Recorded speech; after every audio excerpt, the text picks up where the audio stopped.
party time! Hello and welcome to the Kongversation. It's an unprecedented fourth part, so I'm the first voice you hear, Chad McCanna. And I'm Hyle Russell. You might say this is even episode 4. A New Hope? Oh. I suppose, although Diddy kind of was the hope. That would have been episode 1 for us. Oh, well, Yeah. we don't want that, do we? Star Wars. So, Star Wars, come on. This is an evergreen. Oh, right, because Star Wars is going to go away It's a at fad. some point. It's like hogs, all right? No one's going to be Never talking gonna about last. Star Wars in 5 years. Yeah, because in 5 years, we'll have had 15 new Star Wars movies, according to Disney's plan. Yeah, it'll be just like the fatigue I'm feeling towards Marvel at the moment. Like Jessica Jones. Oh, have you seen Jessica Jones? Yeah, it's a gritty superhero thing in Hell's Kitchen. I feel like I'm good. But it's a well-done I'm show. sure it's fantastic. I'm just done with things that are in the Marvel universe for the moment. I know, but it's not like Iron Man shows up or anything. Be like, what up, Jessica Jones? It's not that. Donkey Kong Country 2. Donkey Kong Country 2. Donkey Kong Country 2. Okay.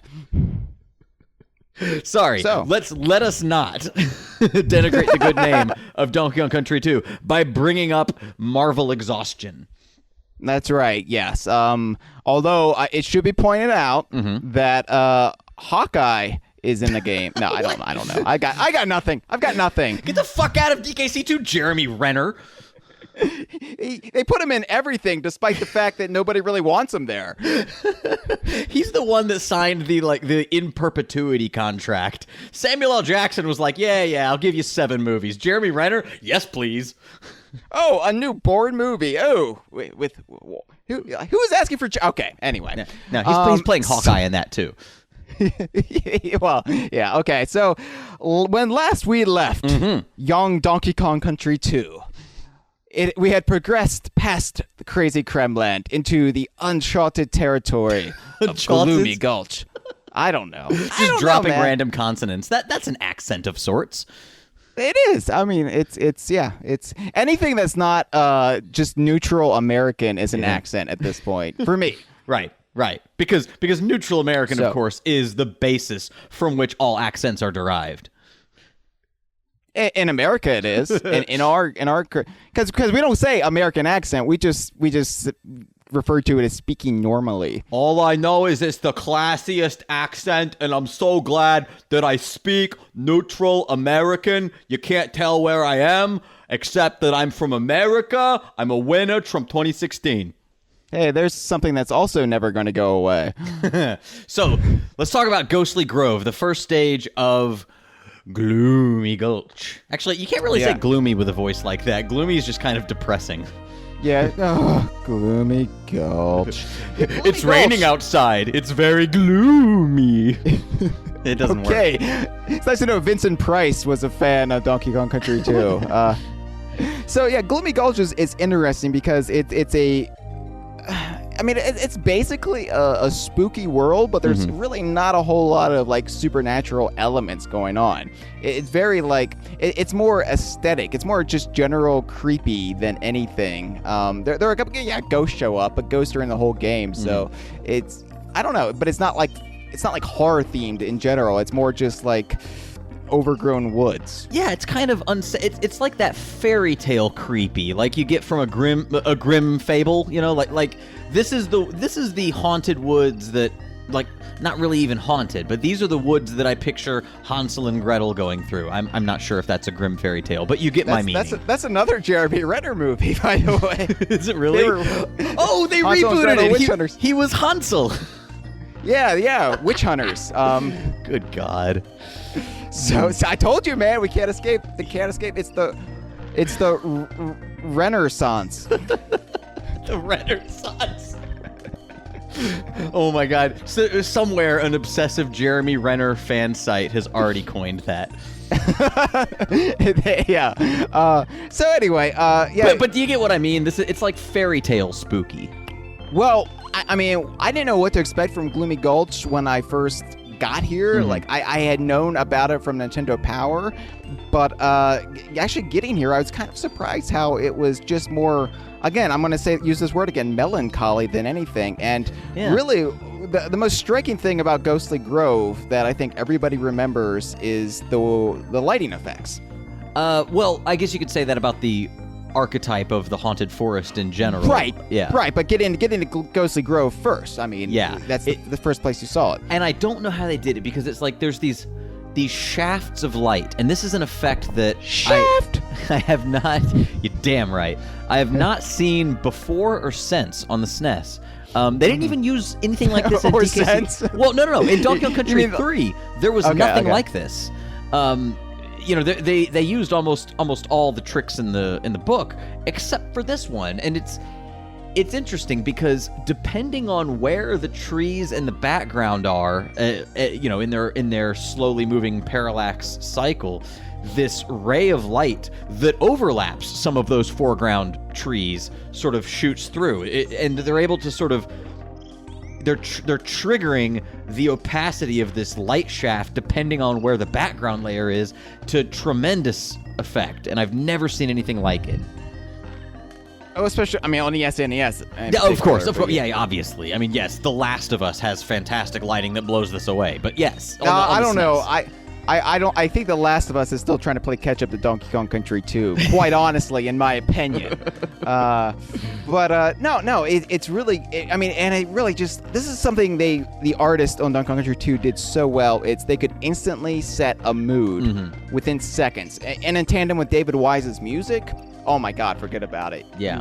I don't know why I'm talking like Donald Trump now in just my verbiage and like descriptions, It's not even Donald Trump, it's a generic Long Islander. Forget about it. I like to watch The Sopranos. I watch all these mafia movies. I feel like I'm in the mafia. Fugazi. That's like I don't know, this is something Italian. Okay, all right. Anyway, Ghostly Grove though, it's the first spooky forest stage of which they were all contained within this one world, which rarely happens in this game. Yeah, we had mentioned previously that there were, beehives scattered through. Actually, are there? Or are beehives only? Yes. This world itself has a beehive. There's beehives scattered throughout. There's even roller coasters scattered throughout. Which we'll get to in a second. yeah. But yeah, it's nice that they sort of had one little archetype that was specific to this world. I guess the jungle in the Lost World is another example of that, but that's kind of more of a bonus thing. But this stage also introduced ghost ropes, which. Yeah. You know what? Don't ask me how this works. I can fan rank the best of them. Yeah, what the hell is a ghost rope? Are these ropes that died? Well, no, I think that they were what they might have been. Let's say they were any Kremling, pick one, a clump, that was put on some sort of like pirate torture implement. I'm extrapolating from the boo box in Hook. But I'm assuming that pirates have medieval torture devices because Steven Spielberg would never steer me wrong, ever. I think a lot of movie critics thought that Hook itself was a medieval torture device. Bangarang!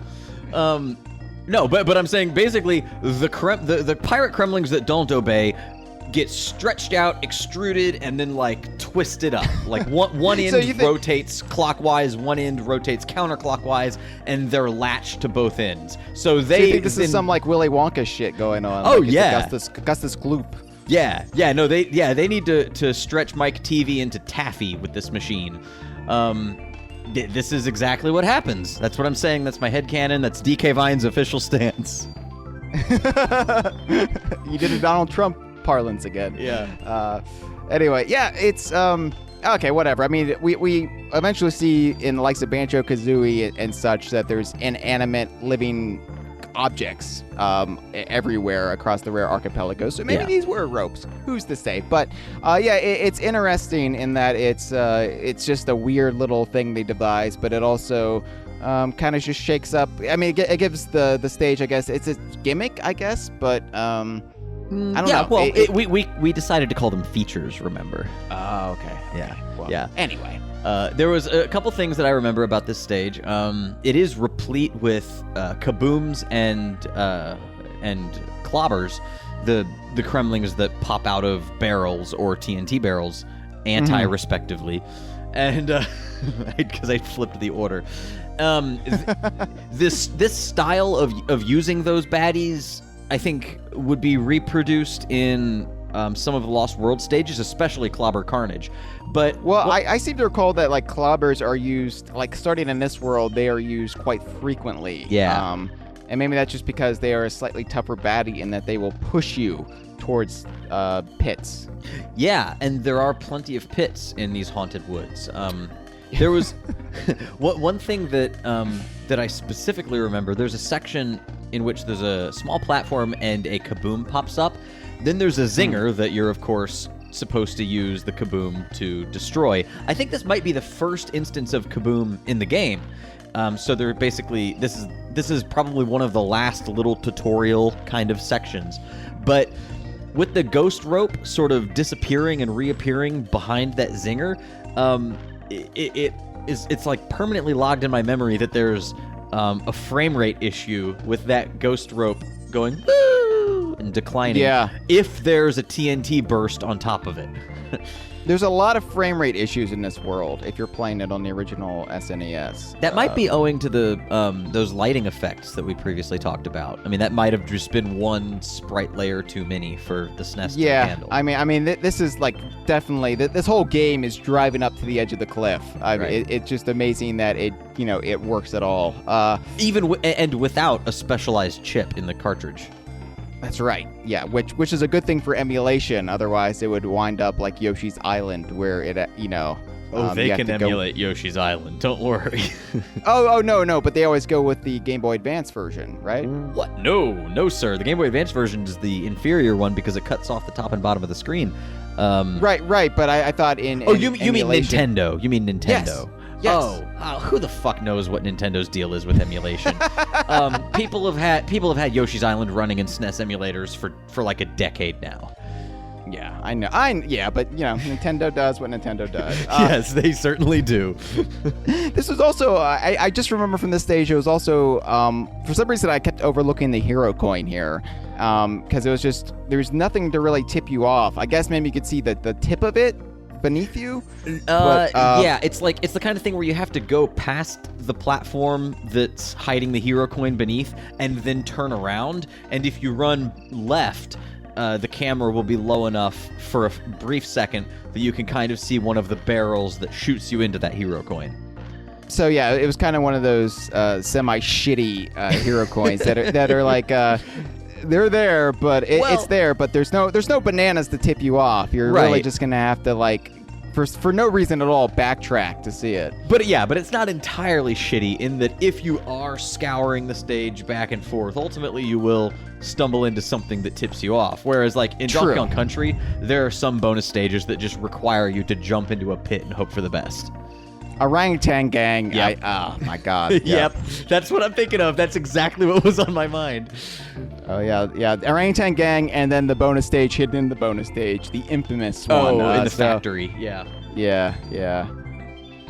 So anything else about Ghostly Grove, or should we head on? No, I like it. It sets the mood perfectly for this world and for the latter part of the game. Really. I mean, from here on, like you're escalating up the island. And that the climate is decidedly less tropical. It's getting colder and gloomier and gulchier. Yeah. Well, heading further into the gloom, we come to Haunted Hall, which is the third and final of the aforementioned roller coaster stages. But it doesn't really... You almost can't consider it part of the same archetype because the background is not only different, but it's entirely unique to this one stage. Well, yeah, but the foreground is the same kind of scaffolding. The foreground is the same, but okay, this library aesthetic, I've always been curious. Did they have a haunted library stage planned? Like an archetype planned, and then they like jettisoned it, but when they like decided to put a roller coaster here, did they like just do a weird mashup? Like, I don't know. What are your thoughts on this? Well, I think we may have already discussed this on the first podcast where we talked about Greg Mails's hashtag DKC2 is 20 tweets. Because I want to say off the top of my head, I remember there being one that discussed a haunted library, but perhaps not in the context of a roller coaster. Maybe. Right. That's a maybe because my memory has failed me before. So who knows? Well, in the renders for Donkey Kong Country 2, there's one rendered scene of them in Kremland that you can see in the background. There's a ghost house. Yeah. And so part of me thinks maybe they had a ghost house planned for Kremland and then realized, well, we have a ghost world right after this one. Let's not confuse things. Yeah. And also, so things speaking just of kind of the- got... Oh, Good. yeah. Now, speaking of the ghost world, though, we can't not talk about Cackle and Mr. X. Yes. So originally, and I think I discussed this in one of the first episodes when I discussed going through that Donkey Kong Land issue of Nintendo Power, there was a render of a strange-looking Kremlin, like hidden in the back of Packwatch that month. They put all these DKC2 renders in the background behind each game that month. And one of them was this character who didn't have any legs, and his uniform was torn, but he was kind of wearing like a naval uniform or something with hooks for hands. It looked like a pirate costume, but it's sort of seafaring at any rate. Yeah, well, he's got like badges, like he won medals, so I don't know. Medals for no good nickery. Oh, okay. Well, anyway, he's been referred to as Mr. X, and I don't know, is that like was that his actual name, or is that fanon or just a fan given name? Or was that just the name of the image file that was distributed to Nintendo? But anyway, yeah, so we know that Mr. X was the initial ghost of this level, but then at some point he was replaced with the far more terrifying Cackle. Yeah. Cackle is a full-on skeleton pirate ghost, and strangely, it looks like he's sort of semi-transparent when he appears on the stage, so you can sort of make out his lower half, though, and he has no legs, but it looks like the sword that's attached to his belt is actually the lower part of his body, but I think it's just like he has no lower half, so maybe he was chopped in half before death, but the sword is still whole because it's not a piece of organic material. That's my take anyway. Well, let's be clear. There are multiple Cackles because their bandanas change. Oh, you're right. Yeah, there's like a blue one, a red one, a green one. There's all the colors. All the races. Yeah. You've got a Crip Cackle. You've got a Blood Cackle. You've got a Latin King's Cackle. You see what gang warfare does, kids? You'll end up haunting a amusement park library. It's no way to spend your afterlife. Yeah. Most people who join gangs drop out of school, but you're going to be spending your time in a library. My own personal headcanon for this stage is that Kremland was trying to expand into Gloomy Gulch, and so they used this old abandoned library as a roller coaster, but then their funding got cut. Yeah, okay. Sure. So we should explain the core mechanic to this stage. There are barrels that you have to hit. Every time you go through a set of double doors, it starts a timer, and that's when Cackle comes behind. And presumably, Cackle is the keeper of the clock, and he will, I guess in theory, hit you and damage you when this clock runs out. You don't actually see it. There's no animation for it, but your job is to hit the green plus barrels, which add time to the clock, and avoid the red minus barrels, which will, of course, subtract it. Right. And it's a really great, terrifying motivation to have this very, very... I mean, he's a crocodile man, but it's still very realistic as far as his design goes. It's not like what you would normally see in an E, or at this time, KA rated game, where it would be a cute, cuddly Casper the Friendly Ghost type ghost, or just some sort of blob of white. Yeah, I mean, this is not looking at you, Boo. This is not Mr. Ribs, who is or even any of the skeletons from Ghoulies, who are like comical skeletons. This is if you cut off a man's head, put a crocodile skull on it, and let his body decay, this is what you would wind up with. Yes, this is exactly what you would wind up with. Don't do that at home, kids. Please. Although if you do, take pictures and send it to us at DKVine or on Facebook, DKVine. Or, yeah, at FBI. This is also one of the more well-hidden bonus stages in this game, where you've got a bonus stage on top of another bonus stage. This one took me forever to find, but once you do, I think we alluded to this in last week's episode. It's a bonus stage unlike any others. You basically, because it needs you to go backwards out of the stage to then access the one that you jumped over. It basically, you get to the end of this giant ramp and you hit a plus barrel, which players of Rickety Race in the previous world will remember. When you're in when you hit one of those barrels and you're on a track, it shoots you in the other direction. So you're then careening backwards, and you have to jump across these little narrow roller coaster sections of track to get the creme coin. Yes. Have you ever been on a backwards roller coaster in real life? I went on one called the Greased Lightning that used to be at Six Flags Astroworld in Houston, which is now an empty field. although, yep, it's not even a parking lot; it's just a field. When I go home to Houston and travel around that section of the Highway 610. It's always kind of depressing. So many happy memories have just been steamrolled. But no, Greased Lightning would go in a loop-de-loop forward and then go up vertically, and then would do the same thing backwards, do a loop-de-loop, and then go to another. It was sort of like a symmetrical thing that would go back and forth a few times. It's strange. That's exactly what John Travolta does in a massage parlor. Go, Greased Lightning! I can't do them. They make me nauseous. So I very much sympathize with Diddy and Dixie in their plight in this bonus, in the last half of this bonus stage. Right. But then you actually, there's actually continuity between the bonus stage and the main part of the level, which rarely happens.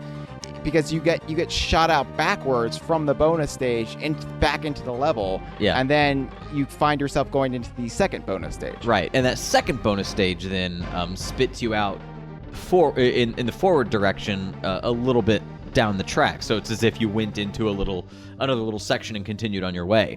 And of course, every time I do that, if I happen to fuck up that bonus stage and not get the creme coin, then I have to kill myself because there's no way to go back again and get it. Right. Yeah, you do end up killing yourself quite a bit. I remember we did a video feature that maybe one day will see the light of day, maybe not. We did a Let's Play with each other.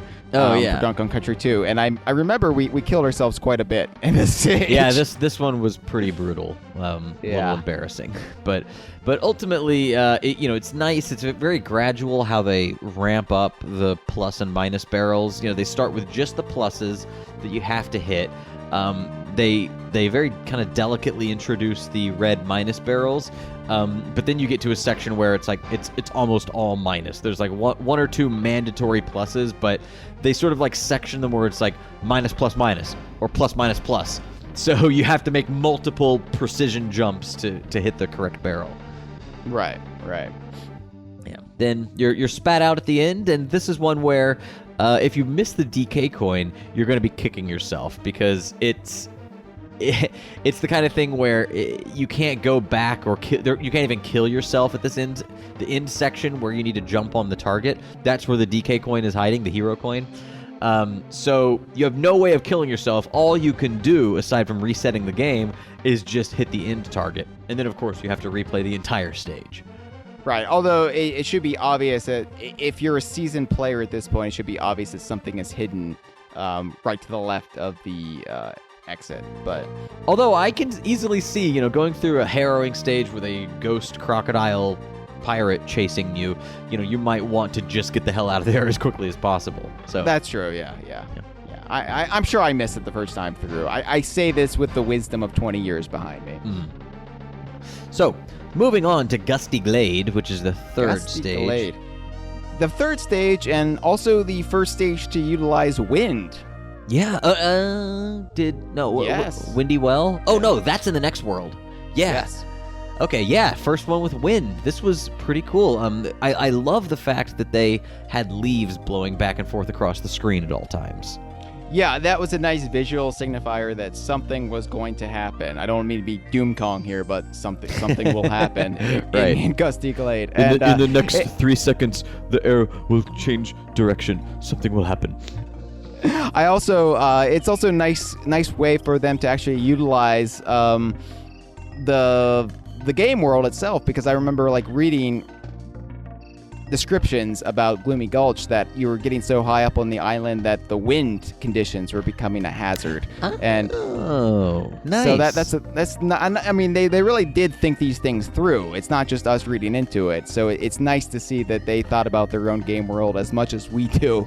Maybe not as much as we do at this point, but well, to be honest, probably the fact that they did think this hard about it is in a large part what inspired each of us to kind of independently want to further construct these worlds. I mean, if they gave as much of a shit about why these gameplay things are happening as you know, your run-of-the-mill Mario platformer does, where it's more of an obstacle course, which is okay, we probably would not have wanted to world build.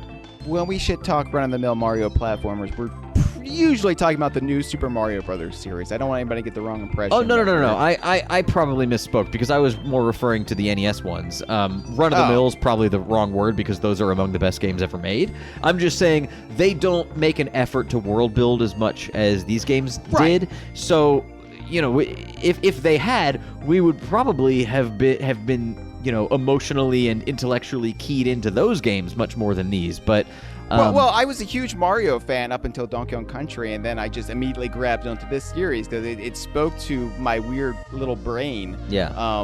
In ways that Mario can never do. So, but anyway, it's not a competition, people. It's not a competition. Yeah. Strangely enough, I always think of this stage as a Ratley stage, and I can't not do that. However, Ratley is kind of an optional power-up animal buddy that you get by going left at the beginning of the stage.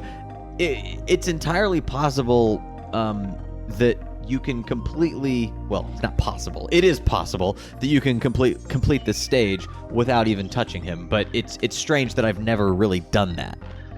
Yeah, although Radley is a bit hard to keep. I remember. It's almost easier to just abandon him. Yeah, but if that's your inclination. Yeah, but I don't recall what he actually does give you, but I assume he gives you a 3-up balloon going across the side. Oh, okay. Well, good. Yeah, no, that's worth it. Those 3-up balloons, you need them. No, it's a fun challenge though, because it is actually a little bit more difficult.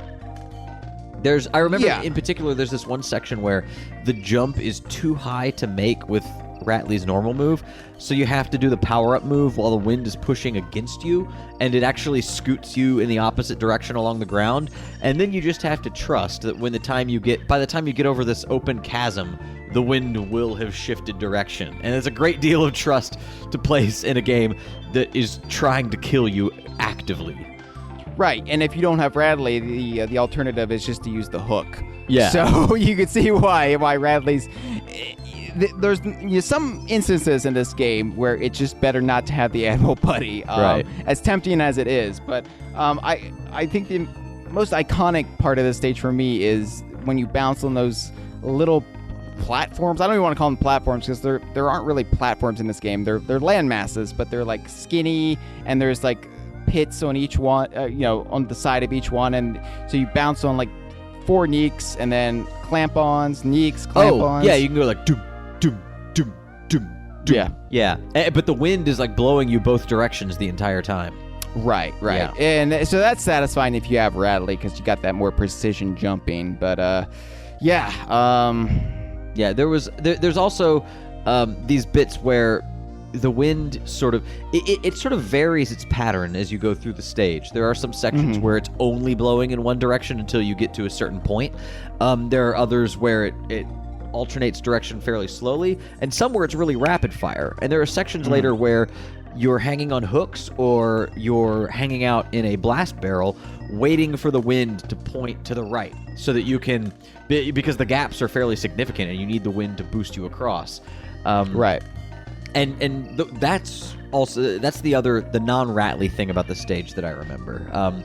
There's also the DK coin, which I think it might be the only one that requires Dixie. Because you have to wait for the wind to be pushing you to the right and then jump off a tall ledge and helicopter twirl, don't you? Dixie can't reach it with his cartwheel jump? Maybe Dixie can, or Diddy can. But I mean, I think you would probably suicide yourself if you did it. But yeah, I don't know. I don't know how much of a boost the wind would give you. I've only ever done it with Dixie, so I can't say from personal experience. Yeah, there is a cannon right below that ledge, shooting barrels. So I guess maybe you could bounce off of that, but it would be difficult at any rate. I've only ever done it with Dixie. Yeah, I've been lazy. I've only ever attempted it with Dixie. So yeah. So we recommend it. That's how you do it. Mm-hmm. All right. Well, parachute panic. Yeah, let's meet Squawk and Ox and Quawks. You mean Quawks and Squawk? Yes. Yeah. Yeah. Formerly known as Squeaks and Flapper among the DK Vine faithful. Yeah. These are the purple parrots, which it was kind of jarring to meet them because you don't expect to meet any new animal buddies at this stage in the game, especially ones you didn't already learn about through other media or the instruction booklet. So to suddenly have these purple versions of Squawks, it immediately, like, as someone who was already like obsessed with this world and this series, I had to immediately like find justification for them. My brain reeled. I was like, is Squawks covered with honey? What's wrong with him? Right. Why can't I fly? And then I was like, well, these are different parrots, but we have to give them names. Oh, well, what can we name them? Squeaks and Flapper was in the Swanky's bonus bonanza quiz. Okay. and okay, now I can play the stage. It all makes sense. It's actually Squawks and our fanon name for the other parrot Squawk. Right. So, and their whole gimmick is, unlike Squawks, at least in this game, they can't lift you up. You can't fly with them. You can only kind of slowly float to the ground. Mm-hmm. Yeah, and it's so parrot shoot. You get it? It's a really clever pun. It is a really clever pun. It's really cool also how this stage is not only constructed vertically but constructed from the top down, which is sort of, I think basically every direction that you could possibly start a stage is explored in Donkey Kong Country 2, which is It's interesting because I was thinking about it the other day. The Retro Studios DKCs really only go left or go right, don't they? I can't think of any that mix it up. I'm sure there has to be one or two. Maybe. But it's like this game, it almost immediately threw out that convention and just says, no, we can put the character anywhere and they can end anywhere, so let's do it. And it kind of reminds me of Super Mario Brothers 2, because I feel like Super Mario Bros. 2 also played with those conventions. There was definitely stages where you had to dig down at least, but I remember, you scale up, you go left to right. Mm-hmm. It definitely... This is why Super Mario Brothers 2 is just my favorite Super Mario Brothers game on the NES. It really has a lot of its DNA in the Donkey Kong Country series. Well, I've thinking, or vice versa. I've thought kind of about that, about why DKC or Super Mario Brothers 2 is your favorite. It might also have to do with the exploration that's so inherent to that game. There's no timer. You're given the freedom to, or if there is a timer, I've never encountered it as an obstacle. There is no timer. Yeah. Maybe like the points in Mario, there's just some arbitrary ticker up top that does nothing. But no, like you get to kind of wander around and it even though it's Mario's subconscious, spoiler alert, you do sort of get to explore a new world with a bit more freedom, and the Kong Country games were always like that as well. Plus, it's a colorful world with like ruins and tropical foliage. It's definitely, I mean, stuff I like is definitely in Super Mario Brothers 2 versus say 3, which is usually everybody's favorite, but I just find to be a slog. But yeah, so this is the last zinger hive of the game, and so the gimmick is you're going top to bottom, and so they're able to hide things like that. Things like if you descend too quickly without going to the left or the right, you'll go past it, and even though you can see it, you can't reach it. Yep, because you're stuck on that purple parrot. Yeah. Have you ever tried doing this stage with just Dixie? Like, have you tried to helicopter twirl as far as you can go? Yeah, it's very It's doable, but very difficult. Well, and you're eventually going to hit a zinger. I mean, probably. No, you can do it. I don't think there are any sections that cannot be traversed with Dixie, but it's really tight. Yeah. There was also a bonus stage that actually gives you squawks, and the bonus stage involves you going up. So it's cool that like the one thing that squawks can do that squawk and quawks can't, they let squawks do in that bonus stage, and then it deposits you back into the hive, but right in front of you is a no squawks sign. Yes. And that's actually how I knew that this wasn't squawks. Because you saw the real squawks in the bonus stage, and you're like, oh, okay, who are these imposters? And they make a point of that. Another thing, they also make a point. You might be saying, well, every documentation that mentions this purple parrot has only ever mentioned it as a singular parrot. Why are you guys calling them two? Because there are sections that require you to jump from one purple parrot to another. Yes. So unlike the duplicate on guard in Coral Capers in the first Donkey Kong Country, that is more of like a sort of a flub, if you will. So we can hand wave that away as really there's just hard the one light on guard. hologram. Hard light hologram. Hard light? I don't. You know it's made of photons, right? In this instance, there's actually a gameplay imperative that you recognize the existence of two purple parrots, so they have to be two characters. Yes, and that's something they never took away in the remake, which unlike the duplicate on guard, which was removed from the GBA and I believe the GBC game as well. Yeah. So yeah, this is it's kind of a swan song for the hives, but they're back again in Donkey Konga 2. Everybody needs to play that game. That's right. Oh, and should we issue a correction about the Mario series inclusion of hives? Oh, because what, in Galaxy? In Galaxy, what was it? yeah. Yeah, here's the shameful secret. My knowledge of Galaxy is a bit thin, and usually it's so good though. It's so good. But when I'm ragging on Mario, it's generally the platformers, and by platformers, I generally mean New Super Mario Brothers. I think the listeners, this came up on the forum. I think the listeners got you on a technicality because your point is that Donkey Kong Country did it first. Did it like a decade and a half first. Right, yeah, right. It's not, I mean, come on. So your point stands, but if you parse the exact phrasing of what you said, you were wrong. But yeah. I'm wrong, so sue me, all right? All right, sue me, everybody. Just sue me. Get your lawyers, sue me. Yeah. And then please donate to our Patreon so we can afford the lawyers to fight your legal battle. Thank you. Yeah. All right. Are you ready? Are you ready for one of the most notoriously difficult stages, at least at first, in the game? You must be talking about Web Woods. Yes. Oh, good. Wow. Look, I'm trying to do a repartee kind of thing, but. Oh, okay. Yeah. Okay. Well, yeah. Web Woods is. It's not really difficult though. It's long, and in that sense, it's grueling. But there's no one part of Web Woods that's particularly hard, but there are so many opportunities for you to fuck up.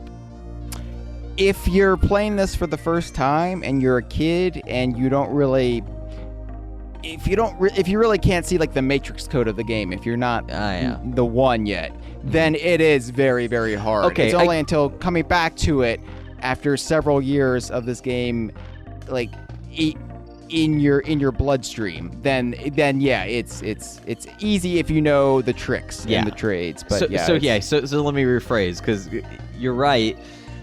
this is a Squitter stage. We should say that Yes. first and foremost. There is a really cool little opening section that requires you to do a bit of backtracking, a bit of exploration that I always really enjoyed before you become Squitter. But this is one that actually physically turns you into the spider animal buddy. But you have to, at this point, be very intimately familiar with how to create platforms and how to use those webs. And if you haven't completely digested those mechanics, yes, this stage will give you a lot of problems. But if you know how to use Squitter, it's no sweat.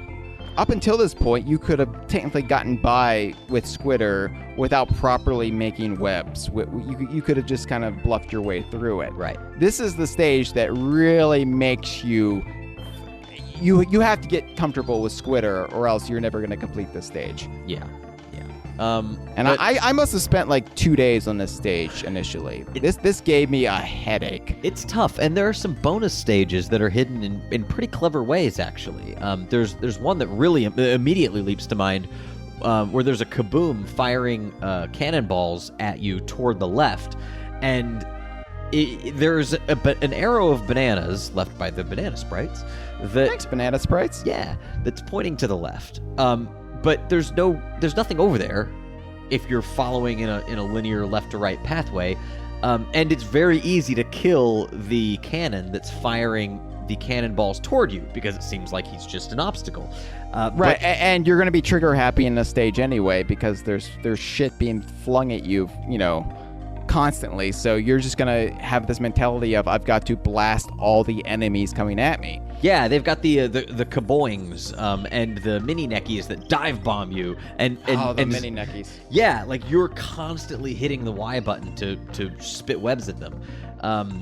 But if you hold off from that and allow this cannon to shoot a cannonball back to the left, and then follow it by constructing webs above it, because it moves a little bit more slowly than usual. A little bit more slowly. It lot. moves in like bullet time, to use another Matrix reference. But yeah, I think that's really what tipped me off when you see that cannon. It's like, wait, why is that moving so slowly? Right. And sure, the banana arrow should have tipped me off, but if you're, not really paying attention, then... Yeah, vis-a-vis, ergo, you wind up blasting a hole in the wall with cannonball, and that basically exposes a bonus level. That's right. And then inside that hole, you can have a cave rave. There was also one section of this stage that I really liked. There are these ascending platforms that have a crook and a couple of cannons, and they're barely out. They're barely in your visual range at the top of the screen because there's so much height difference between the platforms that you ascend. But if you jump with Squitter and hold up while you're firing a web, you can always take those guys out. It gives, and that's another cool thing about Squitter. You can actually direct his platform and attack webs. Yeah.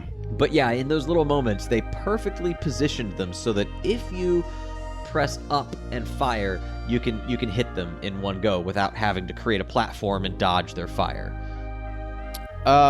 I also have to point out that you mentioned the kaboings that are perched. Have you ever noticed how they're facing each other like ass to ass? Like they've got their cheeks up, right up next to each other. I have noticed it, but never in quite so stark terms. You just you think about these things. I mean, does K. Rool station them there and say you've got to stay there until the Kongs or one of their animal buddies comes along, and so they're standing there for maybe hours with their butt cheeks touching? Yeah. Well, what do you think that does to a kaboing? It was guest designed by Darren Aronofsky, so... well, there you go. Yeah, that makes sense. I did. Yeah, it was actually one of his first credits, yeah. Which is why the Criterion Collection has released just this stage on Blu-ray. It's amazing. Yeah. Requiem for a Dream is a special feature. The Hero Coin. The Hero Coin is notorious, and he actually... site staff member Cameron Regal actually just mentioned this on his Tumblr the other week, where the DK Vine Tumblr, I should say, not his own personal Tumblr. Where although his own personal Tumblr is fantastic and has amazing artwork. That's right. So check them both out. What's wrong with you? But this is one of those hero coins that's on the end of level target pole. Yeah. And the only thing is, it's only there for like a fraction of a second. Yeah, it goes like banana, banana bunch, banana, banana coin, DK coin, banana, banana bunch, banana. What you call it, Chad? Hero coin. You must have misheard me.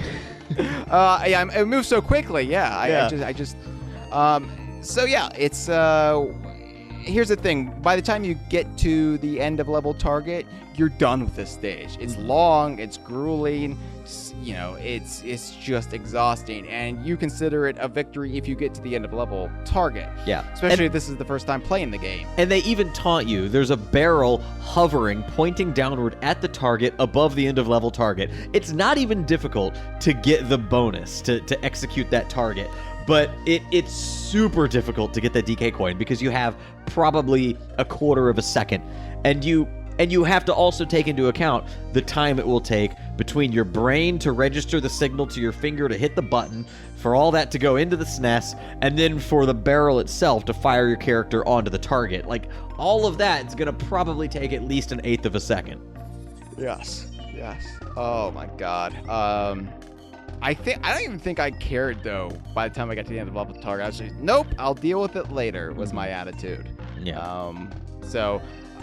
It should also be pointed out the effects of this level. There's the mist. The what do you want to call it? The smoke.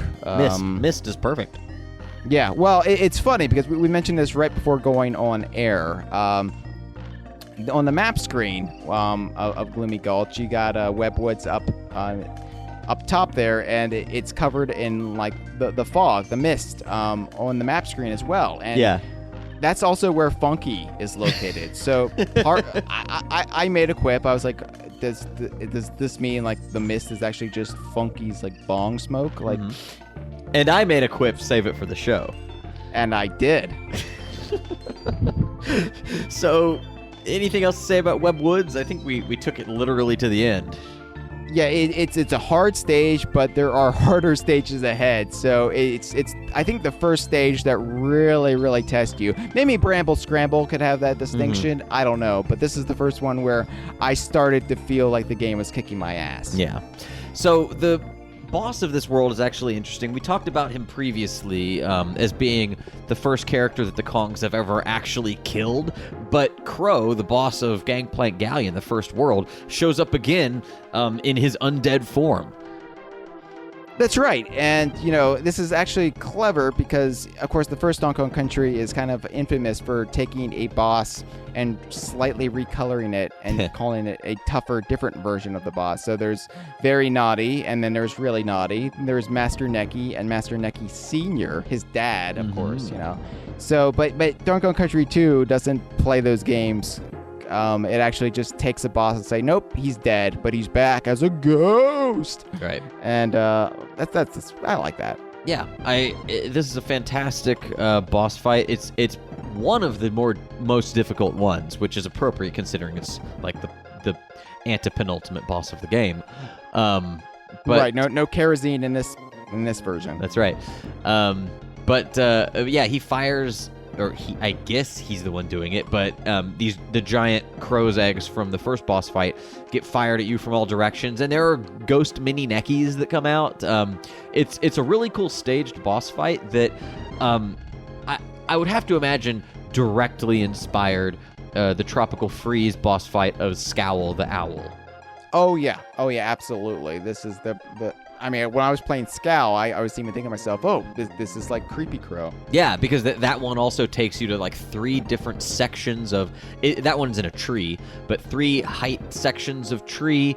And then there are these, the very similar patterns where you're sort of dive bombed by smaller birds and eggs are involved, and it plays out differently. It's a unique boss fight, but it's the good kind of inspired, where it's different enough that it's doing its own things creatively, but it evokes the memory of its clear inspiration. By the way, the setting of this boss fight is on, there's another crow's nest, and there's some rigging as well, because, you're scaling upwards. This is like the one boss stage that involves quite a lot of platforming in and of itself. Yeah. But I don't know. I always like the implication that one ship got wrecked so badly that a crow's nest was flung all the way up to Gloomy Gulch. It doesn't make any sense physics-wise, but it's a fun visual. Yeah. So, or perhaps like the island has such volcanic activity that it's just bursting out of the ocean really quickly. So at one point that was at sea level. Perhaps. There's literally no way to know. Literally no way to know.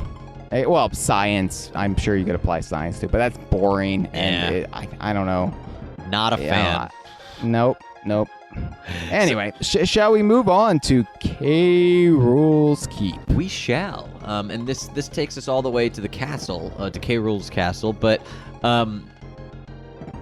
you only have a few stages that actually use the to-be-seen castle archetype.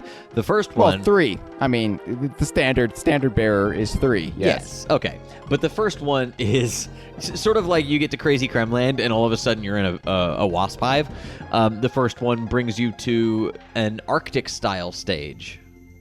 Yes, and it should be pointed out that this is also the Mount Cremore area that we talked about in the early Donkey Kong Country 2 ideas that Greg Mails has shared on Twitter. This is, I think, where Mount Cremore would have been. So you're right. Where there's those the 4 crocodile heads that you can still see, but were originally going to be challenge stages. Right. So this is the general location. You're in the cavern that they're carved upon on the outer mountain. But I like how you kind of have to work your way up to K. Rool's Keep, like using like caves and mines, and like you can't just walk up to the door and be like, "Yo, what's up? I'm here." Yeah. You need a challenge. So, I mean, he made a point to drag Donkey Kong through all of these stages. So yeah, Arctic Abyss is also the second Clabber stage. Mm-hmm. Or no, it's not. No, it's not. That's later. That's Clabber's not Clabber's Cavern. Yeah, Clabber's Cavern. Clabber's Cavern. Yeah. Oh God, I'm so sorry, everybody. This is an On Guard stage. It's one of the ones that's like partially out of the water, but for the vast majority of the time, you physically turn into On Guard. So they expect you to have the underwater attack that comes with On Guard. It's a bit more punishing than your typical underwater stage, especially given that the Shuris are sons of bitches, especially the ones that fly in your direction. For me, the real sons of bitches are the puffed ups. Really? You have a worse time with them? When they explode, yes. Yeah. Okay. Yeah. These are the kamikaze puffed ups. Yeah. Yeah. Yeah. No, go ahead. I'm just thinking like I don't know. I was distracted by the fact that this is an ice cavern stage, and it's funny. It's funny because in the original Donkey Kong Country, you had one ice cavern, slip slide ride, but everybody loved it, and I think we all wanted a little bit more of that archetype. So they did give us that in the sequel, but it's not the kind of serene, beautiful, sparkly, twinkly Christmas's magic stage that the original was. This is kind of, everything's more duller and muted and just a little bit more dangerous. Yeah, although it does have kind of a clean, crisp, synthy soundtrack that fans of Vangelis might enjoy. Yes, David Wise, he definitely wears his inspiration on his sleeve, let's just say that. Yeah. It gets the job done. What can you say? Yeah, if you enjoy the crazy ethereal synth soundtrack of Blade Runner, that's the work of the composer either Vangelis or Vangelis. I've never been sure how to pronounce it. There's literally no way to know. That's true. Check out, Google the soundtrack to the documentary Antarctica by the same artist. Listen to the theme and let us know what you think. It's interesting. Yeah, it's extremely interesting. And what's interesting still is that David Wise reused this song for Tropical Freeze. like back in 1995, I could see Mamie getting away with it. Right. The balls on that man must be enormous. Insane. Yeah. It's hard not to, we can say, oh yeah, Castle Crush sounds a lot like Queen, and yeah, say what you will about I'll be watching you, but this is the exact same song. It's literally I'll be watching you. You mean in the air tonight? I'm sorry, in the air tonight. Yeah, never mind. Yes, Sting's not here. No, Sting has nothing to do with this game. No, it's Peter Gabriel. My apologies. Yeah.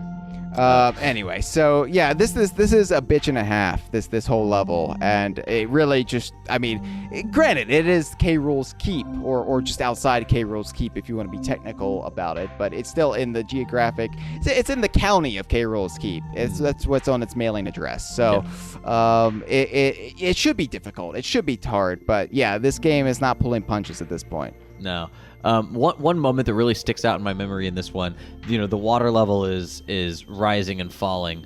There's one part that you also did something like this previously with On Guard, where you power up his move, and as the water's falling, you have to shoot across the top of it, and in doing so, you gain access to a ledge that it would otherwise be above your head that gives you the hero coin. But then you fly through that, you fly through a DK barrel, and then you hit a Shuri. There's a Shuri right below him that unless you get the fuck out of the way immediately, he's going to start spinning and slam right into you. So it's like even by doing the right thing and exploring, you're still putting yourself in danger. Yeah, they really utilized that supercharge move to put you in precarious situations like that. I feel like you have to, I feel like the whole concept of the supercharge move only really comes in handy for when you have to really cheese it across the screen. And so they really came up with that feature and then thought, how can we make this a living hell for players? Yeah. but it's such a serene living hell. It's like those sticker bush stages again. Right. Yeah, hell is literally frozen over. But maybe we should continue the march towards the castle and go into the second wind stage. Yeah, and this was yet another mine stage, which has the fantastic mining melancholy behind it. They recolored the gems that are in the background using a clever palette swap, so it feels like you're, again, in a completely different section of mine. Everything feels fresh, thanks to simple recoloring. Yeah. Yeah, and this is, of course, the wind is utilized. You see leaves blowing again, so you know wind's about to kick in. But, I was expecting it to be like Gusty Glade, and hilariously enough, no. This is wind that actually lifts you upwards. And when I first experienced this and I saw the animation of Diddy, but especially Dixie getting lifted by the wind, I busted out laughing. Yeah. It's a hilarious visual. Yeah, it's like their bodies have been taken over. They've been possessed. They're like, what the fuck's going on?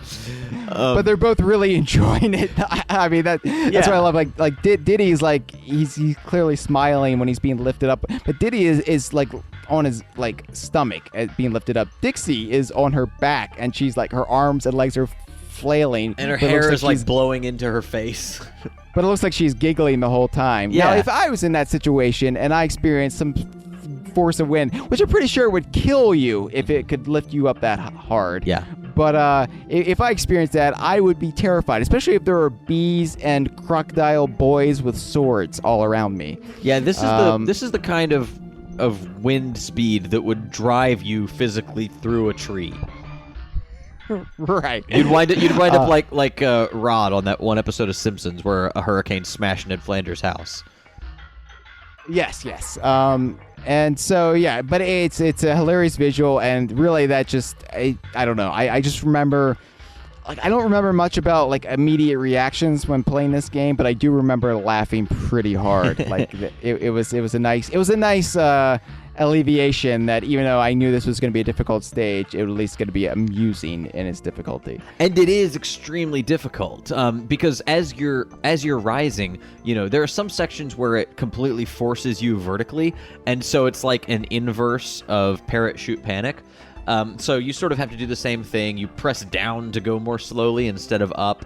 But then there are parts where there's a limit to how high the wind will take you. So you go up, you hit that limit, and you immediately fall back into the wind, and you fall back into the wind. And so you have to sort of delicately go underneath obstacles that are right in front of you, and some of which you can't see until it's too late, and there are some bonus stages that require you to take sort of a glide of faith over into the unknown, and trust that the game will have a zone that triggers the wind beneath your wings.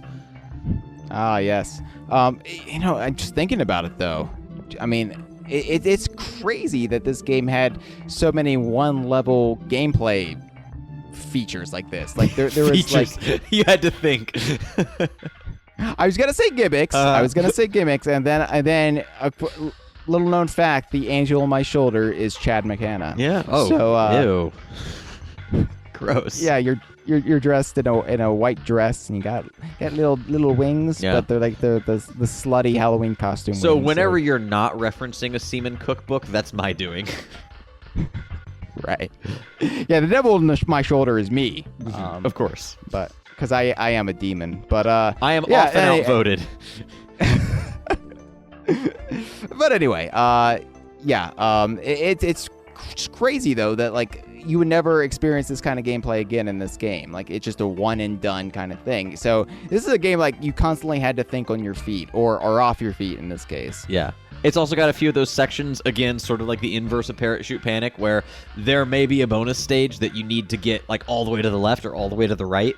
And if you don't anticipate and start moving in that direction and really commit and go for it, you may wind up seeing really enticing items or even bonus stages that you just can't get to because the game has pushed you beyond that section.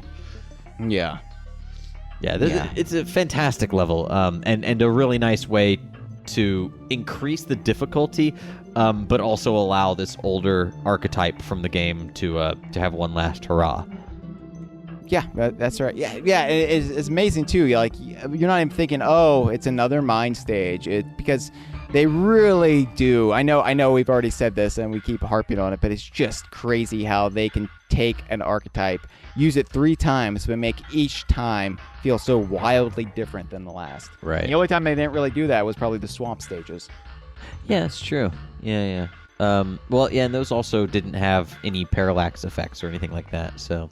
Yeah, they were lazy at a disadvantage. Assholes. Yeah, yeah, lazy. Well, let's talk about a new archetype that really shows off everything that they can do. Castle Crush introduces the chain link / castle archetype, for lack of a better word. Let's. Were there chain links in this stage, or was it all just? Because this was Castle Crush, so it was just you were on. I'm saying the archetype itself is chain links. I mean, it's the same one used for chain link chamber and its ilk. Right. It's the castle archetype, and it's K. Rool's castle too, which I thought was really cool. That even though he's a pirate in this game, we see his kingly estate here, and there's some great carved crocodile heads in the background with fire in the mouths, and their eyes are glowing red. I know. I love that K. Rool lives in like the cover of a metal album. Mm-hmm. Yeah, exactly.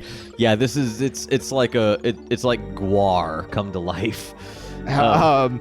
But yes, the gimmick of this, the feature of this stage is that the floor is rising, and it's very, very Indiana Jones-esque. Although I guess in Indiana Jones the walls move, the floor doesn't totally rise. But yeah, you have to be nimble on your feet, or else you will get crushed by ceiling.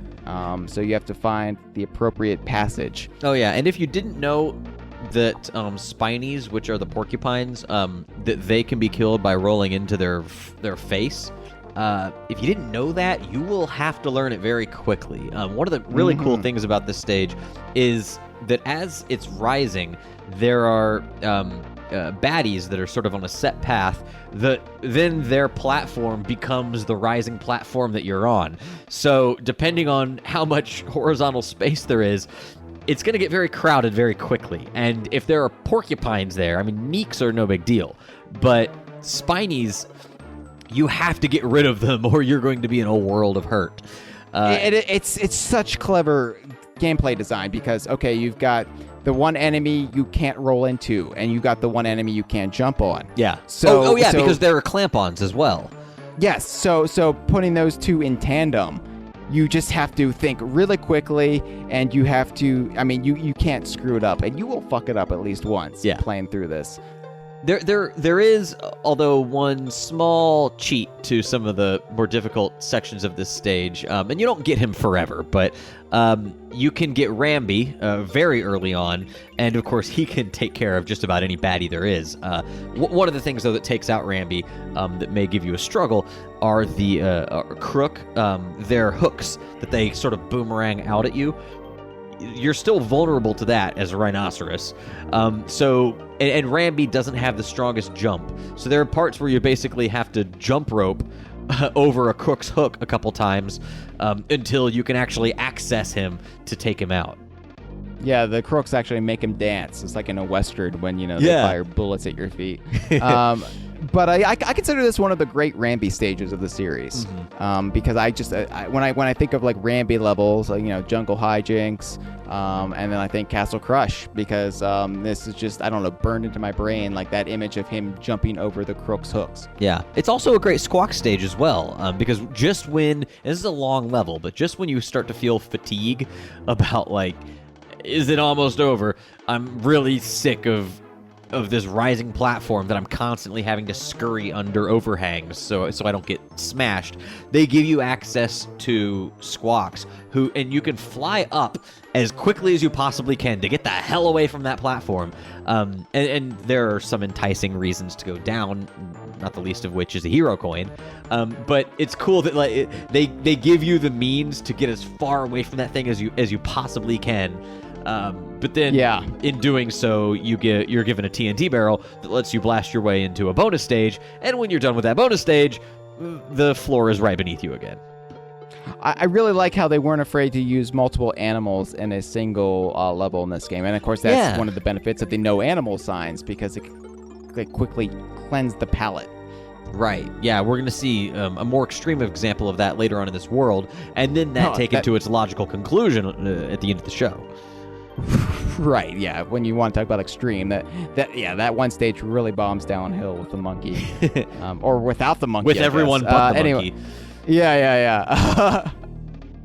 Well, shall we move on to Clabber's Cavern? Mm-hmm. Yeah. So this is another Arctic stage. This is the one I was thinking of when we were talking about Arctic Abyss. This is Clabber's second stage, and I don't know, just as iconic as Lava Lagoon, because I guess 50-50, but this is where Clabber, he already has super cool water to work with, so he can actually freeze it.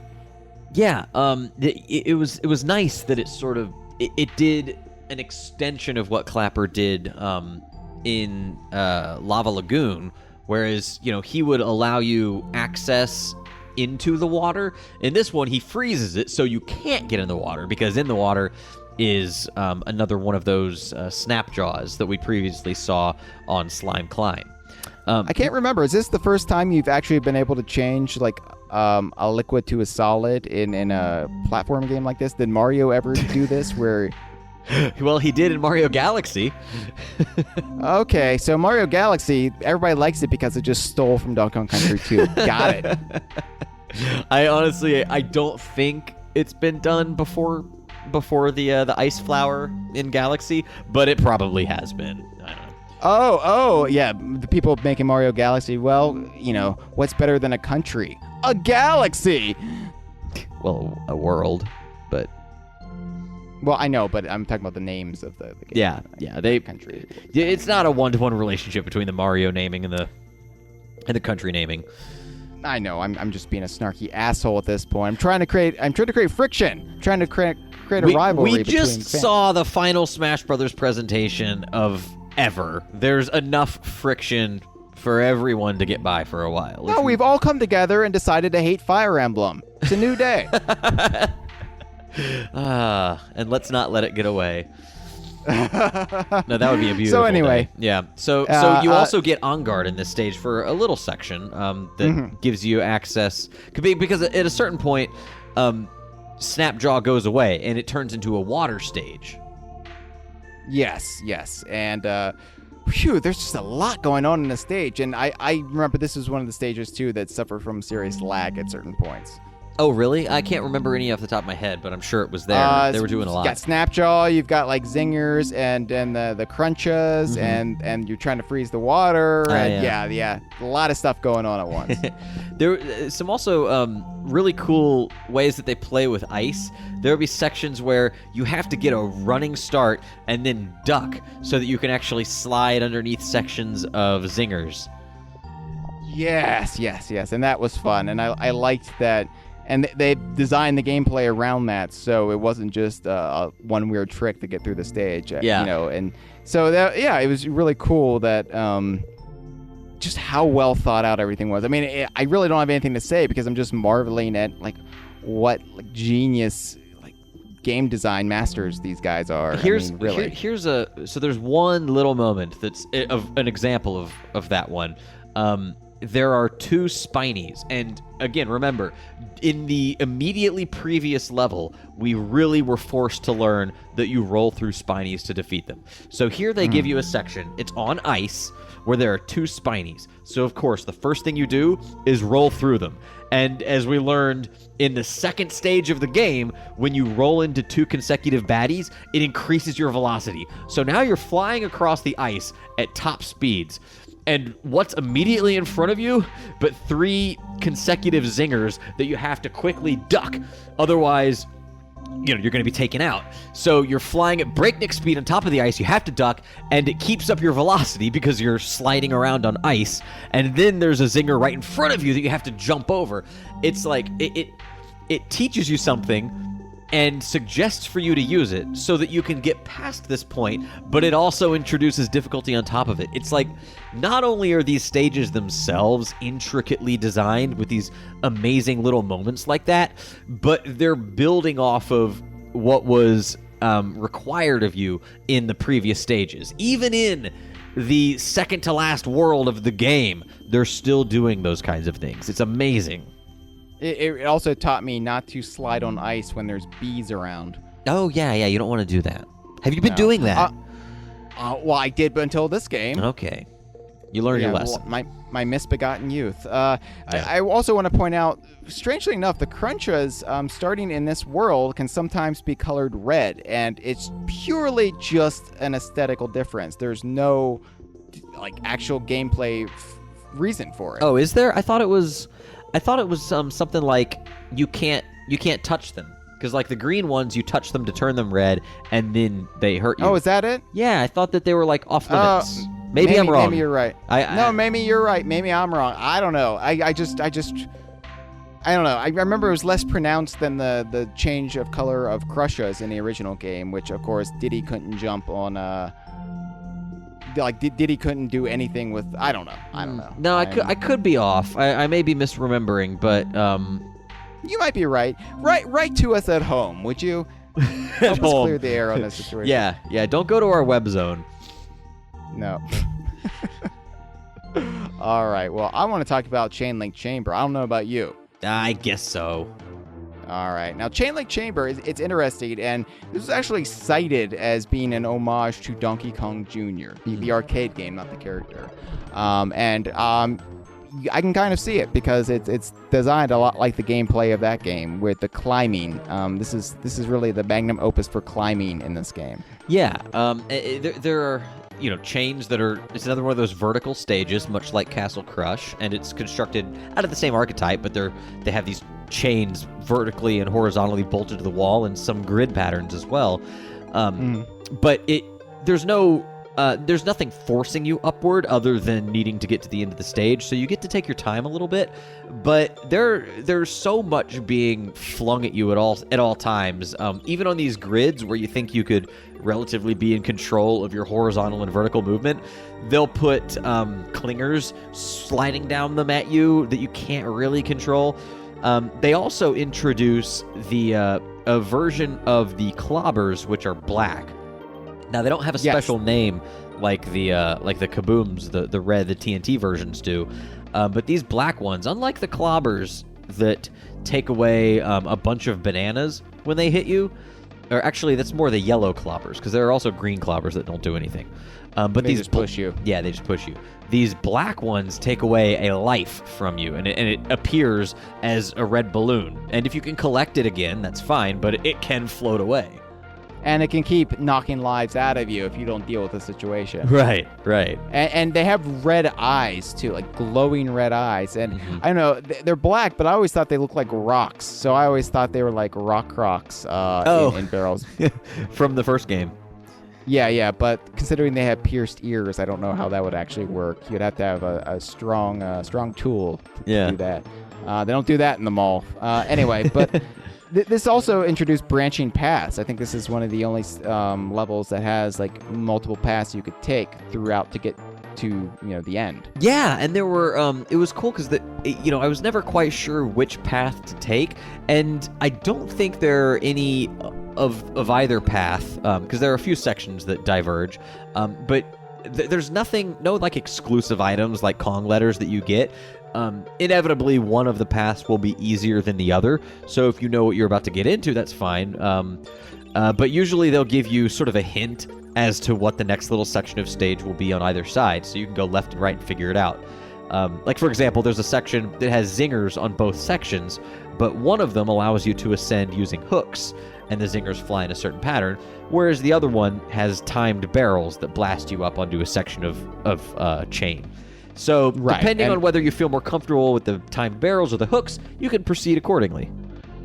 Yeah, one of the branching paths, you have to contend with zingers flying in a pair and going up and down, or you have to contend with mini neckies. Yeah. It's your choice. You don't know what you're going to get into, but it's your choice. Yeah. So, it's cool. Also, one of the most, I guess, iconic in my brain elements from this stage is when the two cannons are firing downwards, and you've got two chains to climb up, so you have to hop back and forth between their cannon fire. Oh, yeah. And this is one of those complete bastard hero coins where when you're in that section with those cannons firing down at you, there's nothing that indicates it other than a banana that's just in the middle of that section of chain. Yeah. But you have to jump through a visible non-wall to get the hero coin. There's a couple of those in the castles. Yeah, and then the cannons are actually guarding a bonus stage as well. That's right. Yeah. And again, I guess the only thing indicating that is if you're paying really close attention to the section that those cannons are in, you can see the hole in the wall, but they're sort of partially obstructing it. So and they're fat too. Yeah, they're fat too. They're big fatty tubs. So fats. You have to really be looking to check that out. By the way, we should mention, we did last week as well, but as we're going through these stages, we are using the maps from DKC Atlas.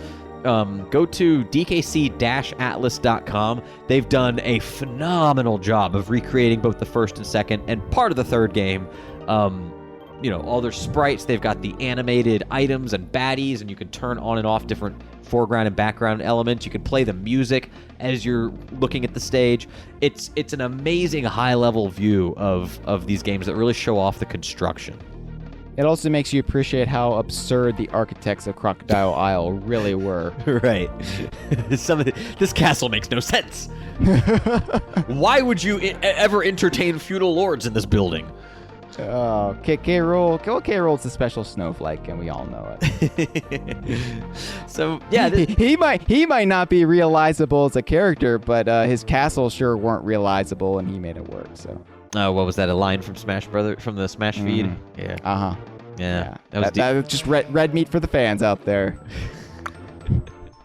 Yeah, you've really been playing up the anger angle, haven't you? Yeah, it works. Whatever gets those clicks. Yeah, I'm all about them sweet clicks. Almost at 40,000, aren't you? Toxic Tower. Speaking of toxic behavior, right? Let's deal with green slime or nice sludge segue. or yeah. Thank you. Now I was never quite sure what this sludge was supposed. I like the implication that K-Rool just has a shitload of toxic waste in his castle because that's the kind of guy he is. He just likes to store toxic waste. I think this is the spillover from Grunty Industries. They ship their surplus toxic waste barrels to Crocodile Isle. I love that Grunny Industries has toxic waste, considering it's an underwear factory. Hey man, you create bulk elastic bands and try not to generate a little toxic waste, all right? I guess. I've never done it before. Who am I to say? Try it. But yeah, and then complain. So this is like Slime Climb from Cranky. I almost said Quay, caught myself. This is like Slime Climb, except instead of the Snapjaw, who returned, of course, in Clabber's Cavern, you've got just radioactive green slime that will hurt you if you touch it. Yeah. We should also, one of the nice things I think we mentioned when we were talking about Slime Climb about this stage is that, sometimes, ideally, you get far enough above the slime that it's not even visible at the bottom of the screen, but in the far background there are these little windows in the castle, and you can see the slime peeking above those windows before it ever gets to you. And that's another one of these really amazing things that they did with these castle stages that is similar to the effect in the ship hold, where it's like it's not 3D, and It's simulated 3D, but it's certainly not polygonal. It's like this vertical parallaxy kind of like single rows of pixels at different depths. Like I don't know how they do it. I don't even recall the original game doing this. The closest thing the original game had to this was the Mode 7 on the ocean floor, but nothing to this degree. Yeah, I don't even know did 3 do it at all? 3. That's a good question. Thinking back, nothing leaps to mind. Right. It would be surprising if they didn't, but I can't think of anything.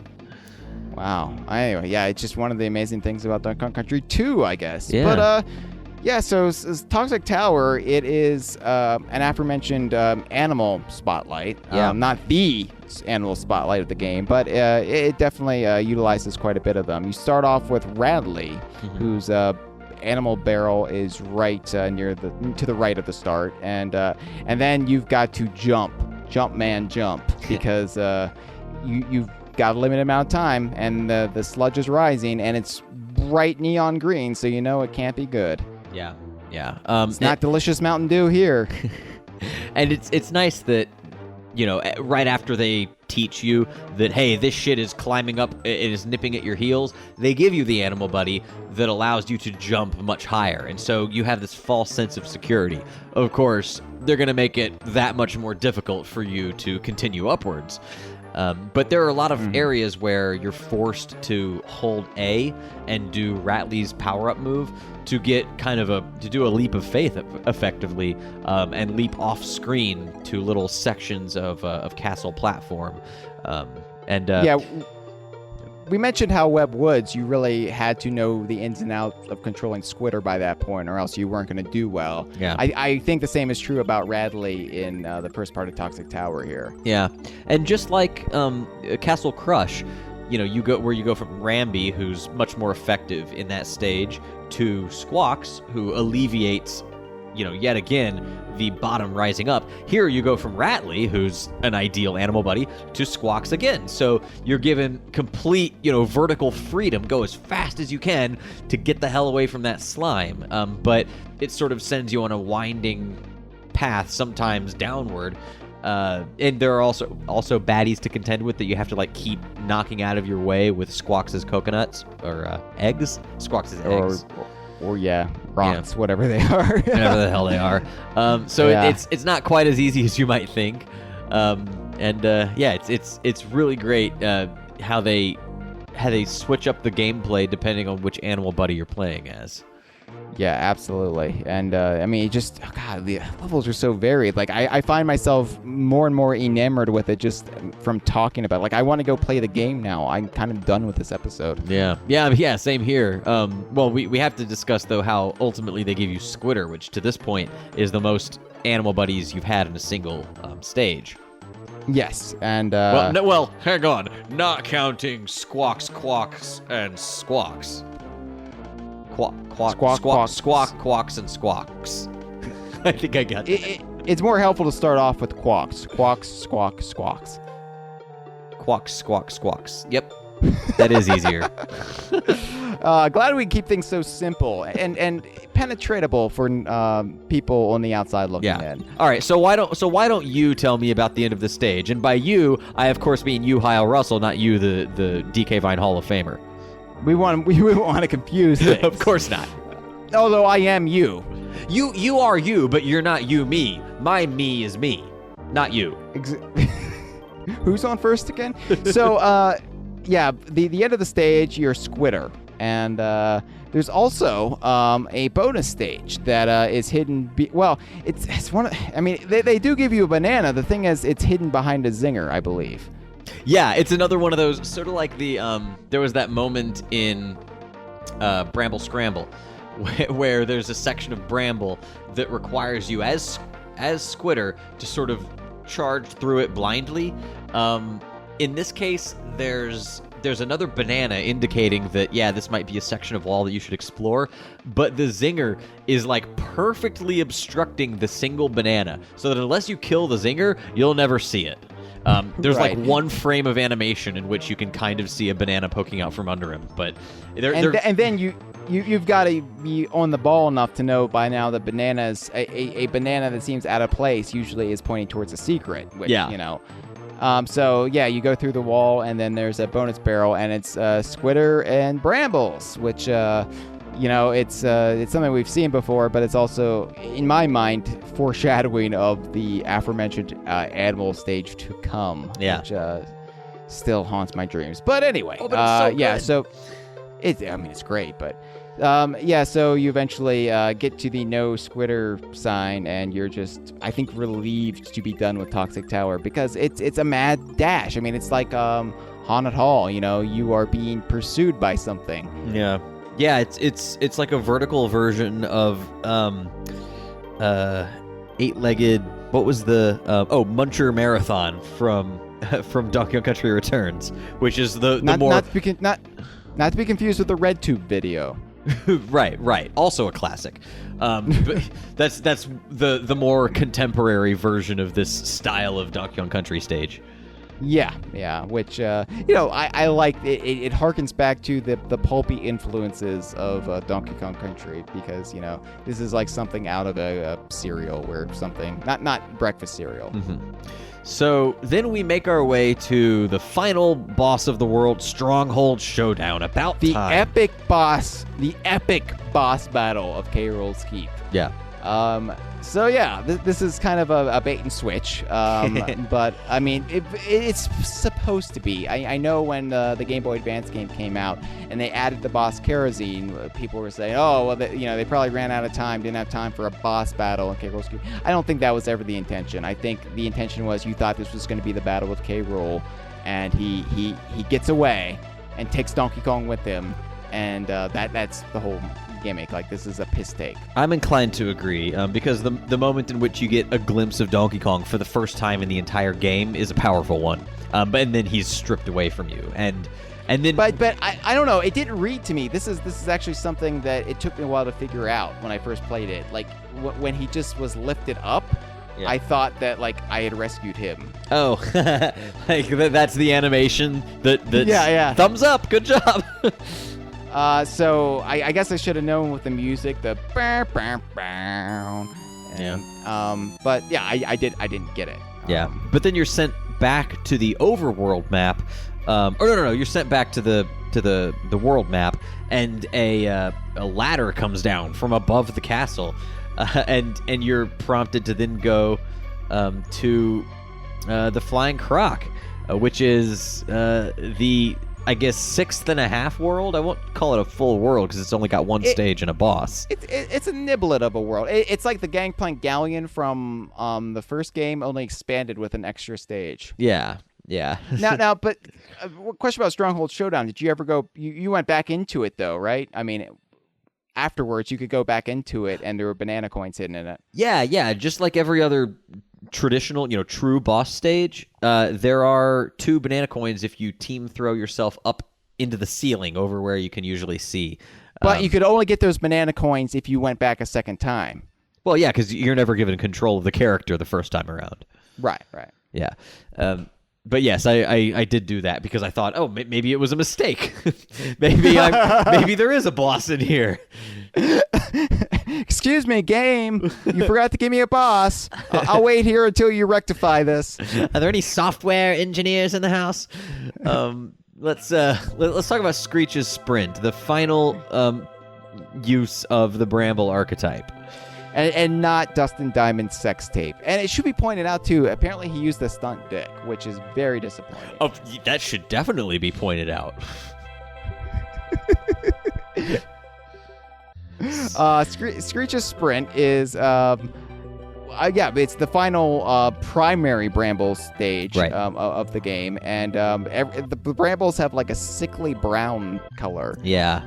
You still get the sort of ethereal music, but it's, as you say, it doesn't have quite the same dreamlike tone. It's sort of like a dream that's withered. But can we also kind of try to rationalize the explanation for the Brambles? Because, okay, so K. Rool takes off in the Flying Croc, and there's a ladder extending from the top of K. Rool's keep to the Flying Croc.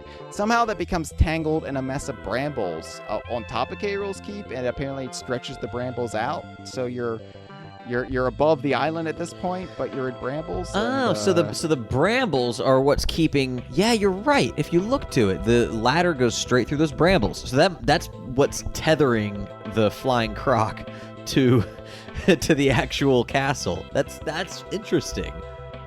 I never put that together.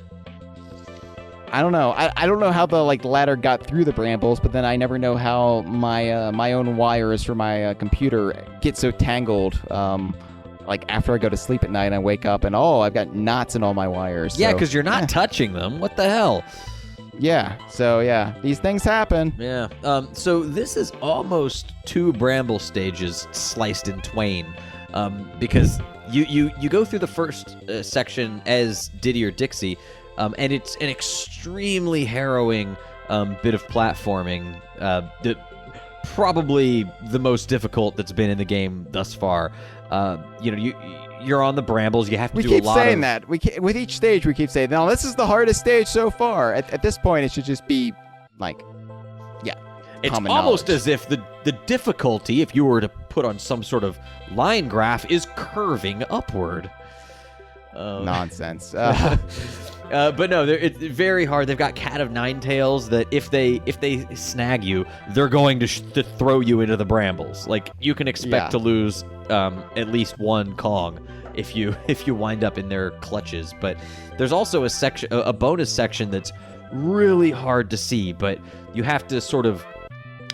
It's above you. There's, the brambles have these little wooden platforms, and there's a section of platform that's just peeking above below the top of the screen. You can sort of see wooden platforms there, and you have to team throw yourself up there to access a cannonball and then a cannon. Mm-hmm. Yeah. Really tough, but all of that is only the first probably third of this stage. Yeah, it's a prelude for the terror to come, and so Screech is I love this character, and you don't really think about it. Maybe you do, but it's something that doesn't really dawn on you till later on.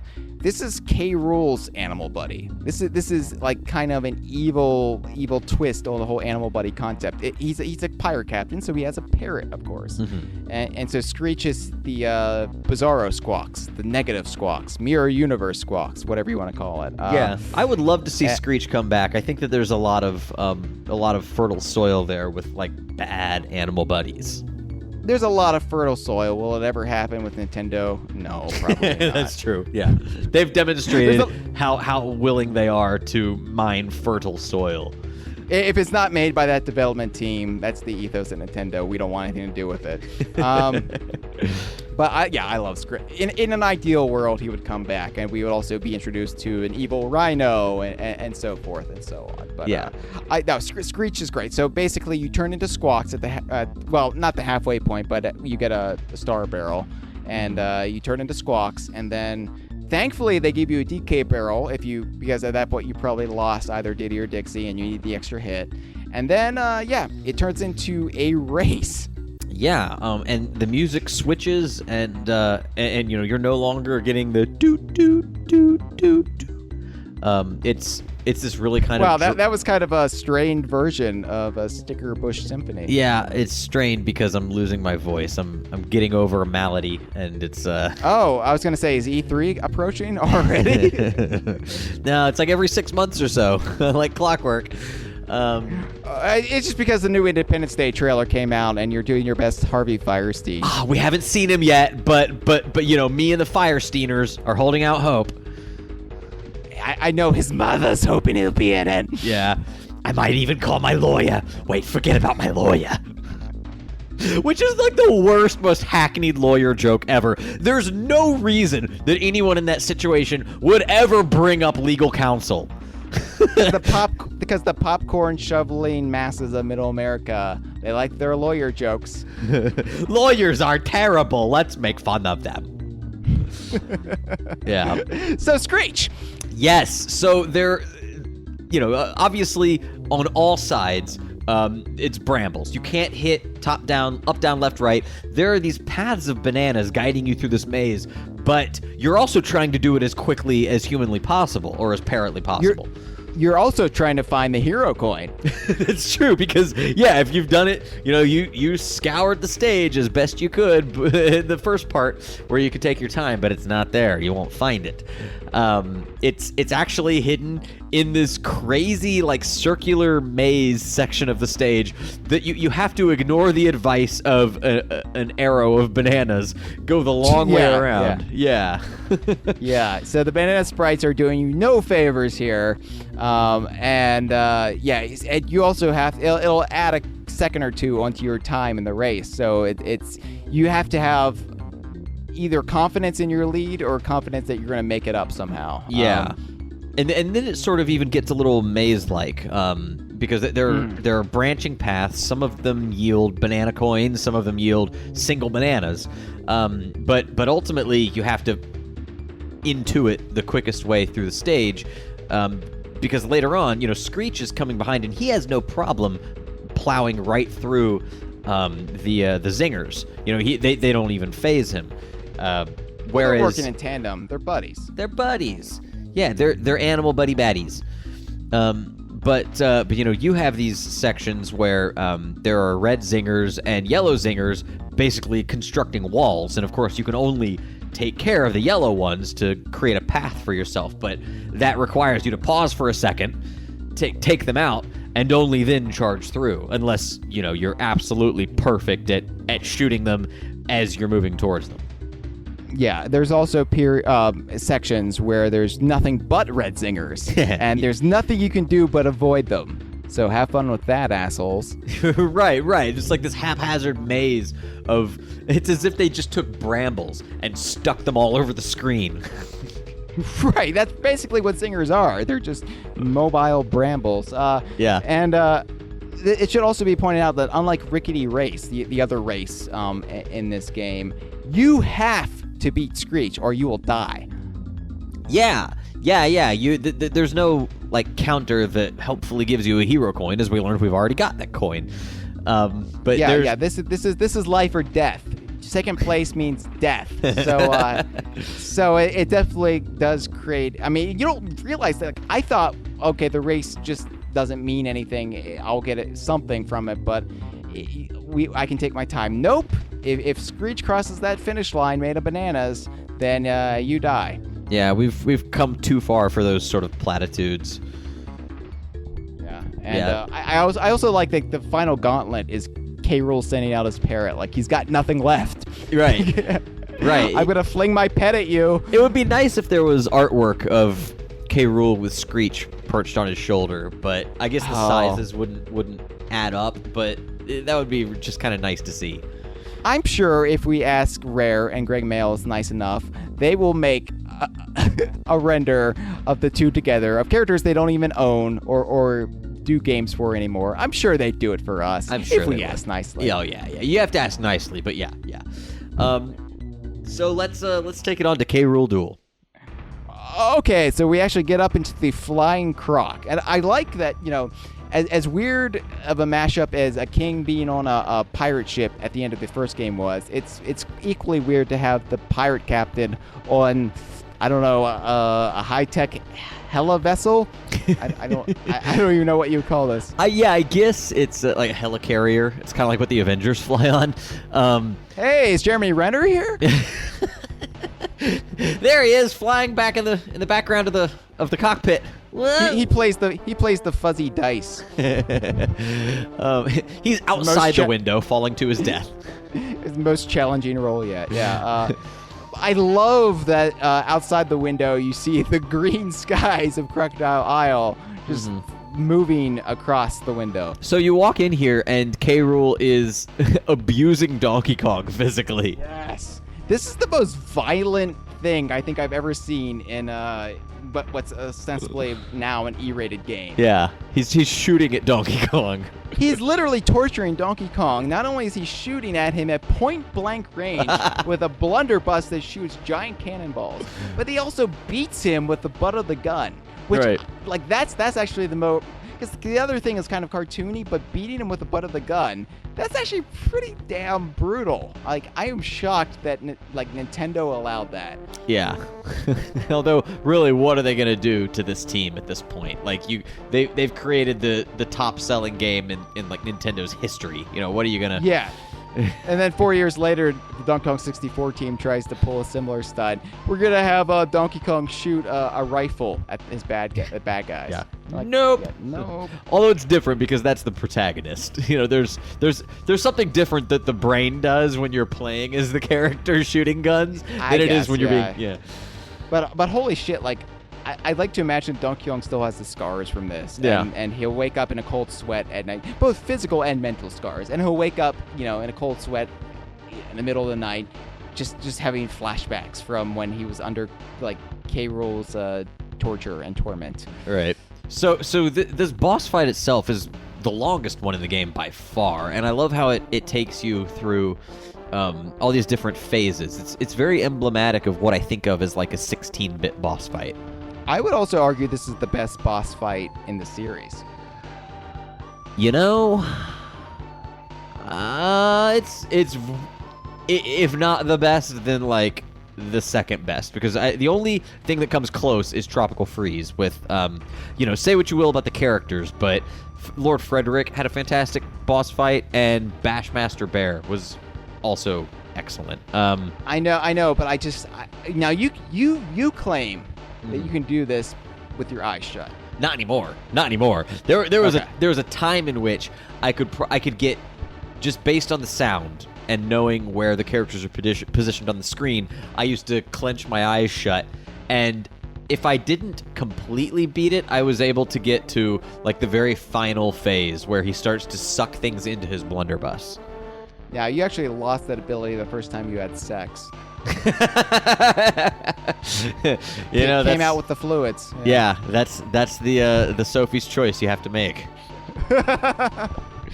It's like Seinfeld. George had sex and he lost all. Anyway, but for nerds. Right. So anyway, multiple stages, and I like how the game is kind enough to give you a DK barrel like in each interval. Like Donkey Kong comes down, and you think he's gonna be freed, but then he gets pulled back up, but you get a DK barrel. Yeah. He also gets his wacky cartoon eyeballs that Diddy and Dixie also have. But in the first game, like when you're standing on a ledge, he would get those. Yeah. It's really the only time these games ever really get overtly cartoony. Right, yeah, it's like other than that, that's the only time they dip into Bad Fur Day territory. Yeah. So it should be talked about the things K. Rool shoots out of his blunderbuss and the tactics he uses. Initially, like it starts out very basic, but it gets crazy after a while. You get the cannonballs with spikes on them. Yeah, and some of them fall on the ground, and some of them just fly outward at you. Yeah, but by the way, K. Rool is a crack shot in that he can make cannonballs swirl in midair. You might even say he's a crack shot croc.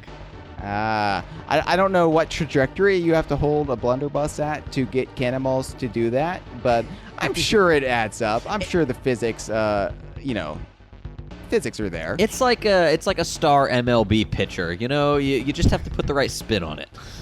Captain K. Rool's winning run. I'd play that. Yeah, I'd buy that for $1. I would buy that for $2. So yeah, yes, he shoots out these smoke bombs that do different things to your controls. There are blue ones, purple, and red. And I do you remember which does which? I know what the effects are, but I can't recall what they. I think blue freezes you, and doesn't purple reverse your controls? Yes. So then red is the one that it's as if you're holding down the button toward K. Rool. So you have to press the opposite direction, or you'll just run straight into him. See, I always took these as like poison, like concoctions, and actually in Donkey Kong Country 3, you know, they're producing all those chemicals in the pipelines, and there's that one where your controls are reversed. I like to think that, you know, it's all just Kremlin science. Yeah, yeah. Basically, you know, if he can't hit you with actual ammunition, he'll turn you into a gibbering idiot. That's right.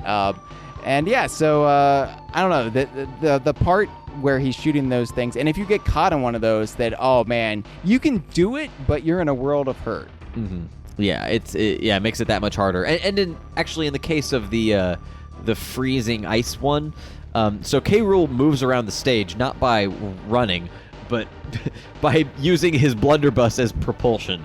So because he's such a lazy fat ass that he's like, I'm done with the whole moving on my own thing. It's his version of a rascal scooter. Right.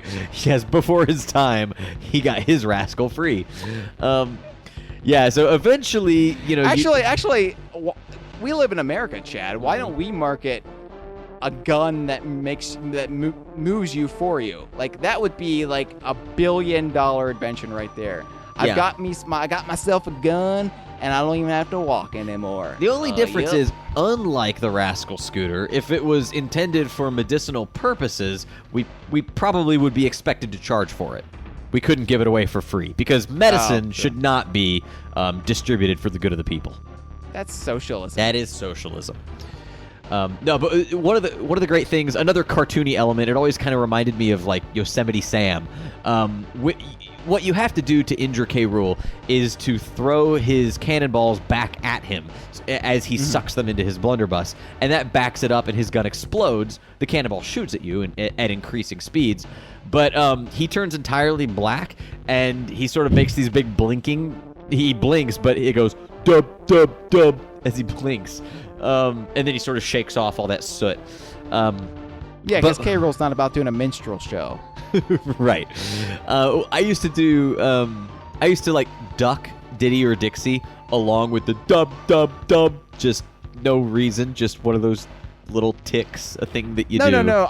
I like that, because as far as they know, like, he's about to fire something, so it makes sense that they would be prepared for it. You're just keeping in the continuity and the canon of what the characters would be thinking. No, you're joking, but you know, that's not the reason I did it in this case. But a lot of times in games, especially like the 3D ones where you have a bit more control over the movements, I would sometimes act out what I think the character would do rather than play the game as me, the human. Right. I mean, I think we've all had that illness at one time or another. And it is an illness. But then, of course, you do this enough times, and finally Donkey Kong comes down. Well, K. Rool becomes invisible. Oh, that's true. Yeah, we should mention that. For some reason, he has an invisibility machine. I don't know. This is kind of where the game gets silly a little bit, but when I was a kid, that's right. This is the point at which the anthropomorphic crocodiles trying to prevent a bunch of monkeys from rescuing their friend, the gorilla wearing a necktie, gets silly. Oh, that's not like a familiar scenario for you, Chad? I don't know what kind of world you live in, but it sounds terribly boring to me. It's drudgery. When I was a kid, I initially thought, did I just kill K. Rool? Did he just become a ghost? But then I realized, well, there's no body. Don't be silly. Don't be ridiculous, you dumb bastard. Mm-hmm. Yeah, he's still there. So I guess he just has a switch on his blunderbuss that makes him turn invisible, which you'd think he would do that right away, but maybe it takes a certain amount of power. I don't really know. It's charging up. No, that's a perfect day. It's charging up. Yep. Okay. All right. Yep. So he's invisible, and you've got to watch for the little dust clouds on the floor. Thank God he didn't dust. Right. If he kept this place spick and span, you'd be screwed. And yes, but then eventually, I like how this battle could go on perpetually unless Donkey Kong freed himself. So really, I mean, Donkey Kong does have a shining moment. People harp that, oh, Donkey Kong was removed from his own series. Oh, you know, they focused on Diddy. But Donkey Kong really does free himself at the end of the game. Yeah. Yeah, he also delivers a wicked uppercut. Yeah, shades of Smash Brothers, I guess. I always thought Mortal Kombat in this moment. Of course, Smash Brothers is 4 years off. Yeah, finish him. Yeah, I could see that. He gives him an uppercut, which, you want to talk about brutal violence. I mean, good lord. He delivers an uppercut.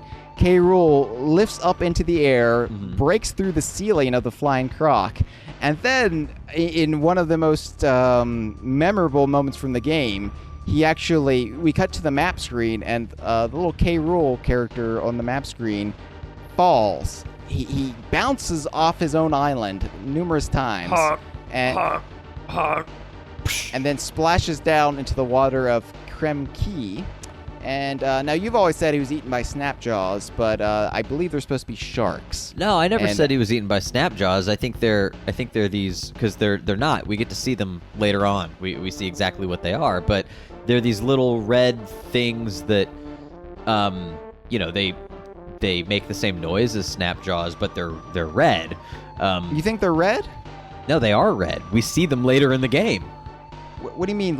Oh no, I never took those things to be the fish in his blunderbuss to be the same things that were eating him. No, maybe we'll have to look at it like a sprite sheet on the Spriter's resource, but I'm pretty sure they're at least the same color. So I don't know. I don't see color. Again, I just see all of humanity and all of fish as one and the same. Yes. But okay, he's eaten by something. And the game really does make you believe this is it. K. Rool's dead. Right. Sort of an unceremonious end, though.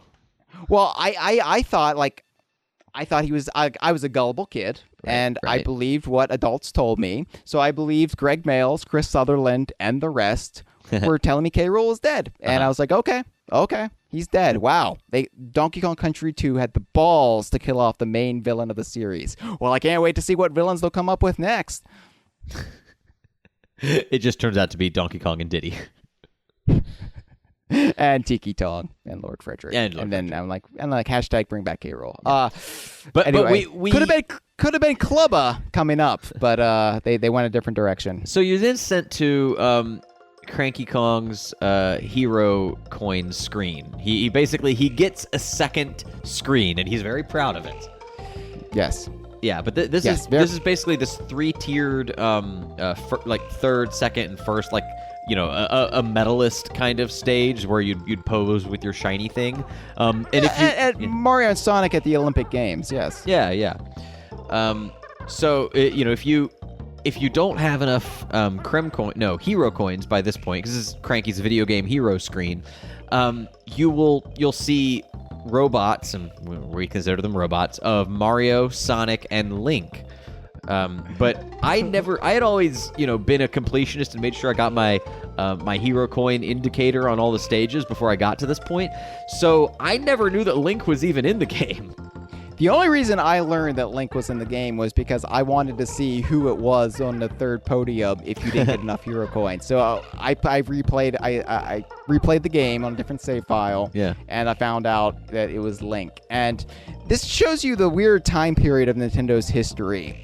1995, because this was pre-Ocarina of Time. Right. Zelda was a huge series, very well renowned at this point, but Yoshi was considered a bigger icon than Link. So Link was third place on the podium, and Yoshi was ahead of him. Right, yeah, these days you might see Samus up there, you might see Fox. I mean, just going by, you probably see a Pokemon. Bayonetta? I don't know. You'd probably wind up seeing Crispin from Fire Emblem. What's his name? Crispin. Crispin, something with a C. Crispin Glover. Crispin, yeah. You might see Crispin Glover freaking out on acid on the little section of this pedestal that looks like David Letterman's couch. Right. He has that move where he kicks you in the face. He knows karate. Hyle, you ever see a gorilla constructed robot drown like this? He knows karate. He's a tough guy. Newspapers. So we, after this, you realize, I haven't yet done enough to complete the game. What you need... Well, yeah, because there's no way to have all the hero coins at this point. Right. You wouldn't get your final hero coin until the final moment of the game. But even then, there was at least... Okay, assuming you were going to Clubba's kiosk. Right. Well, let's mention Clubba, because we've been intentionally avoiding him the whole time. But each world after the first one has a Clubba icon on the map that leads you to Clubba's kiosk. That's right, Clubba, and we've already mentioned Clubba. He is a Kremlin, kind of a Kong helper, but he's more of a pseudo-antagonist, pseudo-friend. He's kind of a frenemy, as you would say. Right. And, yeah. I wouldn't say that, but certainly.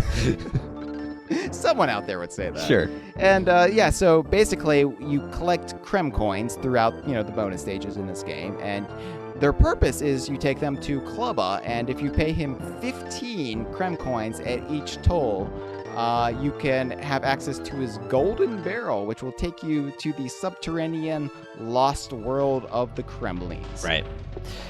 So you only have access to, for each of the 5 final worlds, it grants you access to a single stage in the lost world. So you kind of have to tackle it piecemeal, which is an interesting way to do it. It's effectively...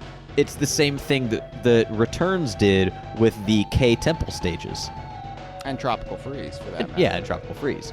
Yeah, but it's a much more visually enticing way to do it. It's not as monotonous. Right, yeah, and it gives you a new place to explore on the map, at least. What they could have done in Returns is those levels on the map screen are like a gateway to a temple section, and each one of those is a K stage. But well. Yeah. So anyway, what are you gonna do? First one you access through Crocodile Cauldron is Jungle Jinx. Not hijinks. We're done with the hijinks. This is just bad luck. Yeah, this is the bad magic bayou that's not a bayou. And so this is the first time we see a jungle stage in the whole damn game. Yeah, and interestingly, the music to the jungle stage is a remix, but not of the jungle music in the game. It's aquatic. What's it a remix of? Aquatic ambience. Really? Yeah. There's sections where it has that but there are little moments where it goes dee doo dee doo dee doo doo dee doo doo dee doo doo doo yeah. So it's got like the melody of aquatic ambience embedded in this this driving tribal rhythm. Should be pointed out, the famed DK Vine forum member Michael Julius Peterson, M-Dog, he is a noted critic of Donkey Kong Country 2. He's probably one of the few people who would say it's his least favorite of the series. But I bring him up because he's always complained about the music of this stage because it reminds him of the Calypso Cosby Show theme song. Really? In like the third or something season of the Cosby Show, they had a Calypso-styled theme song, and it is similar to this music. But there are lots of reasons to be turned off by a memory of Bill Cosby, and this is not one of them. Right. Yeah, I can safely say that K. Rool is less of a monster than Bill Cosby at this point, which I think in 1995 would have been a shocking statement to make. Why can't he get eaten by red sharks, huh? Anyway. But I mean, M-Dog has a valid opinion. Let's not drag him under the bus. No. I just what you mentioned the music, and because of him, I'm always thinking Bill Cosby whenever I hear this music. So he's ruined it for you. He hasn't ruined it for me. He's given it a different interpretation. Okay. I just don't want to get drowsy while playing this stage. Yeah. But one thing I love about the jungle stages of this game that were only in a Lost World, which made them feel more special, was that unlike the kind of clear-cut, open, friendly, inviting, warm, tropical environments of the jungles on Donkey Kong Island, These are thick, overgrown, dangerous. It's like the heart of darkness, you know? It's and to really sell that, there's spikes everywhere with skulls on them. Mm-hmm. Yeah, there's also the and they kind of look like alien skulls. It's a little weird. I've always said they're monkey skulls, but hey, who knows? You know, aliens, man. I'm sure there's a History Channel programs on Donkey Kong Island that explore the alien skulls of Crocodile Island. Well, we know they frequent the rare island chain, so there was also we should mention the defining feature of this stage are these giant tires that are bigger than anything that was in the first Donkey Kong Country. So tires aren't items in this game. And I think part of that is because you have the team throw. You know, they would just complicate things, you know, between rattling and the team throw. You don't really need tires. So these are tires' first appearance in the game, only appearance in the game. And instead of these small little tires of the original, these are like monster truck tires. Yeah. So they require you to like. By the way, Donkey Kong had a monster truck. Remember that? Yes, and the tie looked like a tongue. I remember that. Yes. That was a real life thing at a monster truck rally. Yes. Bizarre cross promotion on Nintendo's part. I think I had like a little a pewter like a figurine of that monster truck for some reason. I just remember it was in the thick of the buyout era. We were all so pleased that they chose Donkey Kong for a monster truck over like Mario. We were that starved for validation in those days. Yeah, but then right behind it comes the Hoofer truck. No, but you have to use these sort of like the tires in the first game. You use these as like trampolines, but an extreme version of that. Extreme! Yeah. They're huge, and not only do they bounce you way higher, they're huge. They're huge. They're the biggest tires, the least classiest gameplay element. I find them difficult. It's hard to even jump on top of them because they're barely shorter than the height of your jump. So you can actually get squashed up against a wall by these things. Yeah. And they some of them move independently. They go back and forth. Some of them stay stationary, but they're always rolling. Yeah. There's also one feature of the Lost World stages is they each have a single bonus stage. And that's because, which is nice. It's a nice break. Yeah. But they're generally more well hidden than you would find in the main levels. Right. And the reason for that is because you'll discover that you're short by 6 hero coins when you first see Cranky's stage, if you've been collecting them thoroughly throughout the game. Assuming you haven't played any Lost World levels up to that point. Of which, course. You can only be 2 hero coins short by the end of the game. Yes, if you go back. What you have to do to achieve that is you have to have beaten Animal Antics before you fight K. Rool, which means after Screech's Sprint, when you get those Creme coins. Oh wait, no, don't you get your final Creme coin by beating K. Rool? Yeah, that's what I'm saying. You'd be 2 hero coins short. 2 short. Yes. Yeah. Okay. So yeah. But you would have to, after Screech's Sprint, you would have to. No, you're right. Yeah.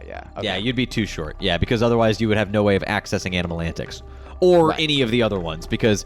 because you can play them in any order. Yeah. Oh, by the way, when we're done talking about... So anyway, the reason they're so sparsely populated, the bonus stages in these, is because instead of a Creme coin, you get a hero coin.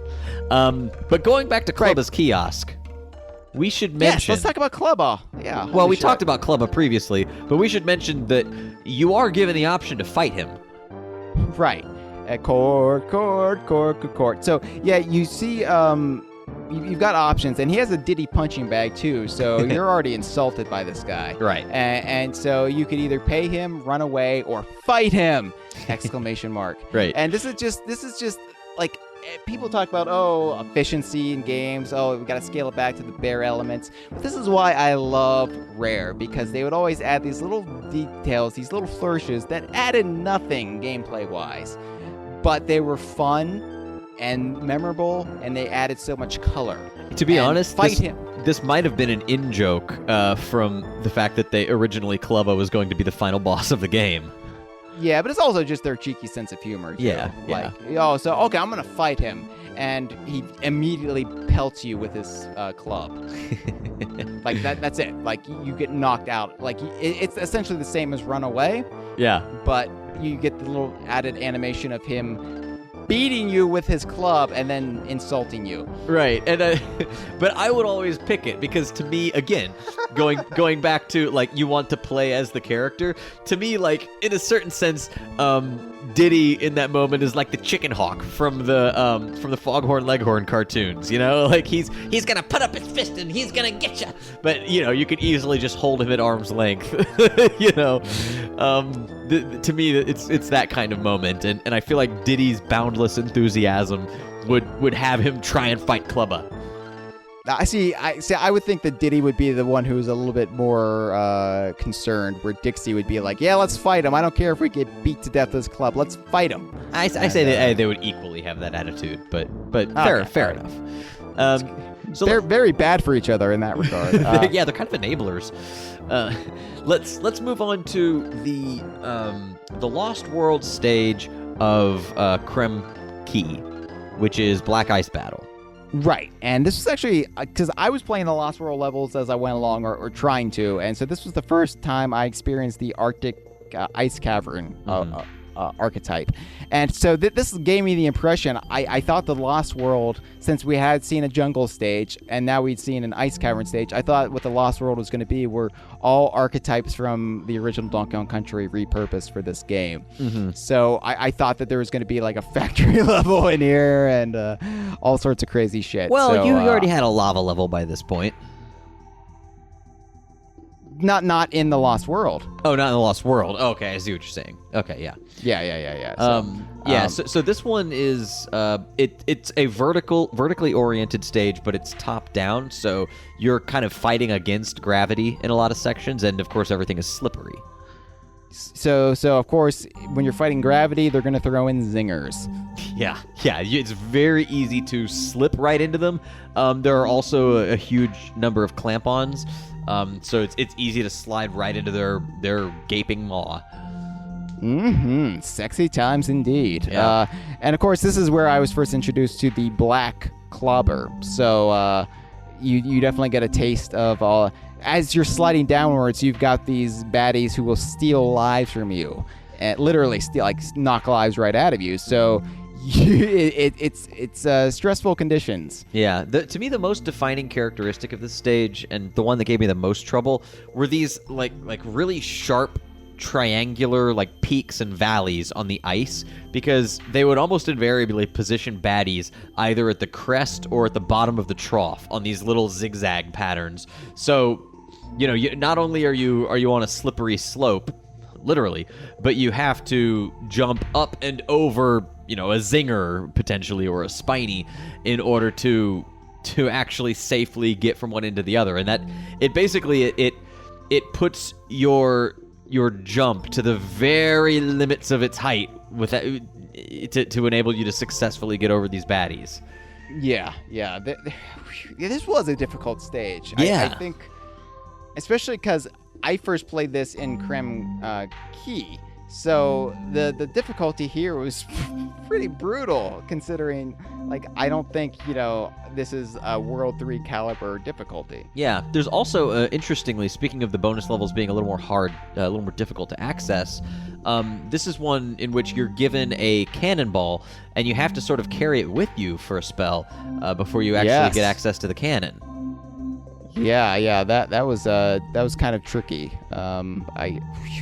Yeah, and was it in a treasure chest, or was it just a line out in the open? Yeah, no, it was a treasure chest that's like it's behind a Clabber and then behind two zingers, and then you open up the treasure chest, and then you have to carry the cannonball through like a gauntlet of clamp-ons and zingers, and then you have to use the cannonball to destroy a chain of zingers to grant you access to the cannon itself.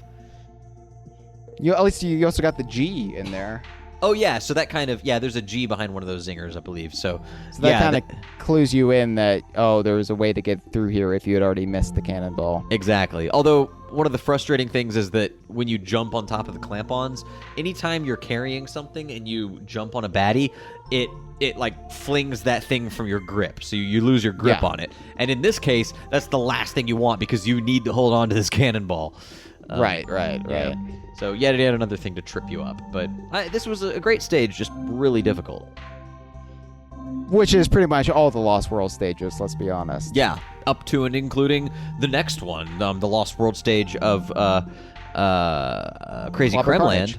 Huh? Yeah. Yeah. Oh, yeah. Crazy Kremland, Clabber Carnage. Right. So yeah, we're gonna get all of our K words out of the way. But this is the one where they really go nuts with the concept of clobbers, kabooms, green, yellow, red, and black. Yeah, absolutely. This is their magnum opus, and another jungle stage. So I don't know. This is hard. I don't know. I don't have anything else to say. What do you want me to say? Well, one thing we didn't mention previously about the jungles is that I love how even the foliage that they have in the background artwork is menacing. There are like Venus flytraps instead of those bromeliad leaves that they had in Donkey Kong Country. Right. Everything about Crocodile Isle is lethal. So, yeah. So this stage, it's sort of divided in two different styles. One of them is tangling on a solid platform with different combinations of kabooms and clobbers. The other type of section on this stage is barrel blasting, which we haven't really had too many dedicated areas of barrel blasting in the game yet. No, there is a Bramble Blast, but Right. Besides that, you're right. And this is also the Diddy and Dixie barrels' time to shine, because they're very rarely utilized in this game. The barrels where only Diddy can use them or only Dixie can use them, depending on whose face is on the side of the barrel. Yeah, those make it a lot more fun when you're playing two-player team. Yes, because it can lead to some nice arguments or cooperative gameplay if you aren't an asshole. Yeah, but that's up to you, unlike every modern Mario game. Hey, wow, we're really just flogging Mario. I'm sorry, tonight, but Mario gets the local co-op multiplayer completely wrong. It treats it like a competition, whereas Returns and Tropical Freeze realize that when you're playing a difficult platformer, you don't want to be constantly running into each other.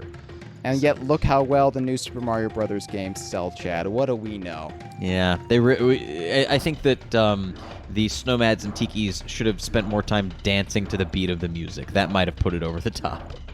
What was it? Yeah, no, we're being bitter. I do like some things about those new Super Mario Brothers games. I especially like new Super Luigi U. That one actually did something interesting for once with a core Mario mechanic, that being the clock. It did something new. I just feel like largely the new Super Mario Brothers series is creatively bankrupt, outside of few little moments of brilliance. We've just been bitter about Nintendo in general this year. Well, they out haven't, of E3. they haven't given us too much to not be bitter about. I know. Yeah. I know. Well, anyway, there's one final section of this stage that's extremely difficult. You're given a rotational barrel that moves horizontally across a huge pit of spikes, but there are zingers all over the place, and it will take you directly into their path. So you have to rotate that barrel and fire yourself into other barrels, to the up, down, left, right, diagonal, and even into one of those character barrels to make your way to navigate around these zingers. But there's no platforming at all in that section, so it's really cool how much they divide it up in this game. And those barrels have time limits too. Like you have 2 seconds to blast yourself out of them. Sometimes 1 second. Right. So it's like you have to immediately rotate the barrel the correct direction and hit it and hit it and hit it. Meanwhile, you've also got this rotational barrel moving below you. So that's another reason why you have to be right on top of it every single step of the way. It's really and stressful. then at the very end, when you get back on solid ground, then you have these spikes to jump over as the black clobbers are racing downwards from up on high. So you can lose lives, and good lord, and they'll bounce you into the spikes, so you have the potential to even have to restart. Right. So I would rather lose alive rather than being bounced on the spikes. But either way, you're going to end up losing a balloon or two. We should also mention before moving on, the bonus stage in this level is a lot of fun because it gives you an invincibility barrel and an endless procession of zingers on top of the spikes. So you're Plus, it's not endless. I mean, they do end. Literally endless. I mean, come on. I know it wasn't a swanky quiz, but even I can remember there were 12 zingers in that bonus quiz. Shut up. No, it's actually there aren't. I'm looking at the DKC Atlas thing, and there are 1, 2, 3, 4, 5. Are there 12? 6, 7, 8, Yeah. 9, 10, 11. You son of a bitch. But it's just always fun whenever they give you the means to run around on things that should be hurting you. So Right, and since invincibility is so sparse in this game, it always feels like it's a treat. It's like a day out of the park with ice cream. right. So moving right along to the gloomy gulch, Clubber, Lost World stage. It's Fiery Furnace, the final lava stage of the game. Yeah, Fiery Furnace. I knew the names of the Lost World stages, so I thought Fiery Furnace was going to be the factory stage. So because you're thinking ahead, thinking it's going to be like a DKC analog. Yeah, like the greatest hits of DKC. Yeah, that weren't in this game. Yeah. This one also, if you're playing it as you go through the worlds, it makes as good of use as the clamp-on spiny combo as Castle Crush would later. It sort of stacks them up right next to each other. So if you go into it rolling through spinies, you best jump, or you're going to be accelerating straight into the waiting jaws of a clamp-on. Yeah, this is why I think some people like prefer the first game, especially speedrunners, because there is a lot of this in the game where, I mean, if you're really skilled, you can blow through it, but you have to be careful because this game does make you take your time and be methodical at certain points. Right. This level also has, I don't know if it's the first use, but it's the only primary one I can think of. It has these directional pad barrels that basically they have a timer, so it automatically shoots you out of them after the seconds tick down. But also you can control the barrels completely in all 4 directions. Yeah. So it's almost a little bit too much freedom because you can completely blow it. Right. And so especially, I mean, what I think of is near the end where you have to go through the zingers. There's like pairs of zingers, one on top of another, and you have to basically go through the middle, and then greet it with more zingers and more zingers, right, and right.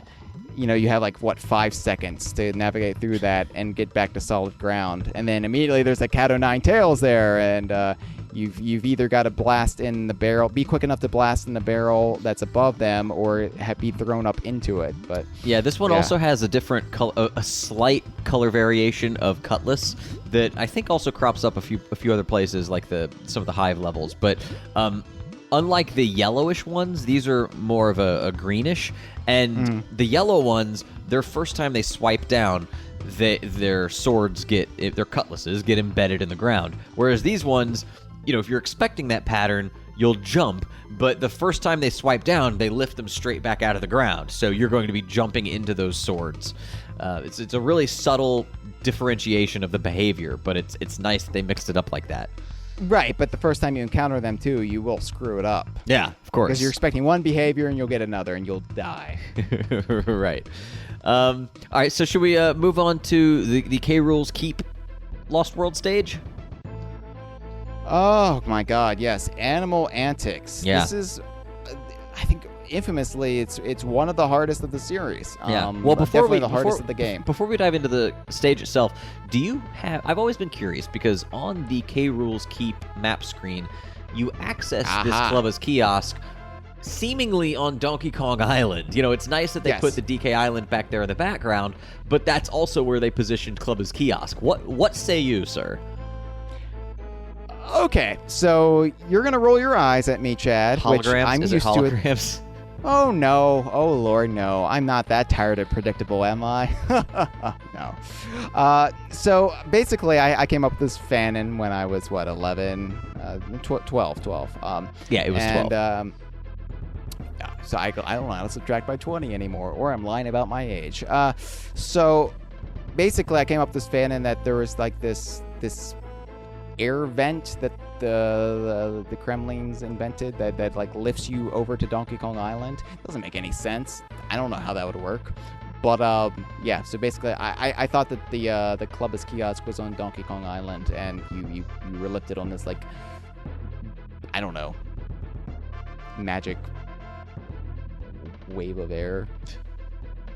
Well, yeah. Here's the thing, though. We know they had to get off Crocodile Isle pretty quickly at the end of the game. So they had to get back somehow. And how did all those Kongs? How did, like, the elderly, wrinkly Kong get back? How did all those their new animal friends get back? They went over the air vent. You know, it's as plausible as anything else I could think of. So I'll give it to your 12-year-old self. Woohoo! Yeah, that's one. So getting into this stage, it's sort of the turn into animal buddy showcase. Yes. So sorry, Clabber and Glimmer, you're not invited to the party. Sorry, Quawks and Squawk. Better luck next time. Right. Sorry, cryogenically frozen Winky. Sorry, Espresso. We're not even gonna think about you until the remake. Yeah. So yeah, the scourge that is Minogue had not yet set in to Crocodile Isle. In my heart, even playing this 20 years ago, I knew Minogue was in my future. I just didn't know it yet. Papa Laz was just around the corner. M. Basil. Yeah. So Nobody knows what we're talking about. Nobody knows what we're talking about. No. If they do, there's no reason they should be listening to this because they already know these stages inside and out. Right. Yeah. So anyway, the first section, it's in the jungle, which we'll come back to that. But you start off as Rambi. Makes sense. He's the more iconic animal buddy, the first one you encounter in the game. The standard bearer. Yeah. But so something that to this day I still do it. It's possible to blast through this section within maybe 10 seconds. Yeah, you basically just hold down the A button, and there's a string of neeks, and then a bunch of kaboings and zingers, but as long as you're jumping in the air, what happens when Rambi hits a disposable enemy in the air is it triggers another jumping movement. So effectively, it just forces you to jump through the rest of this section.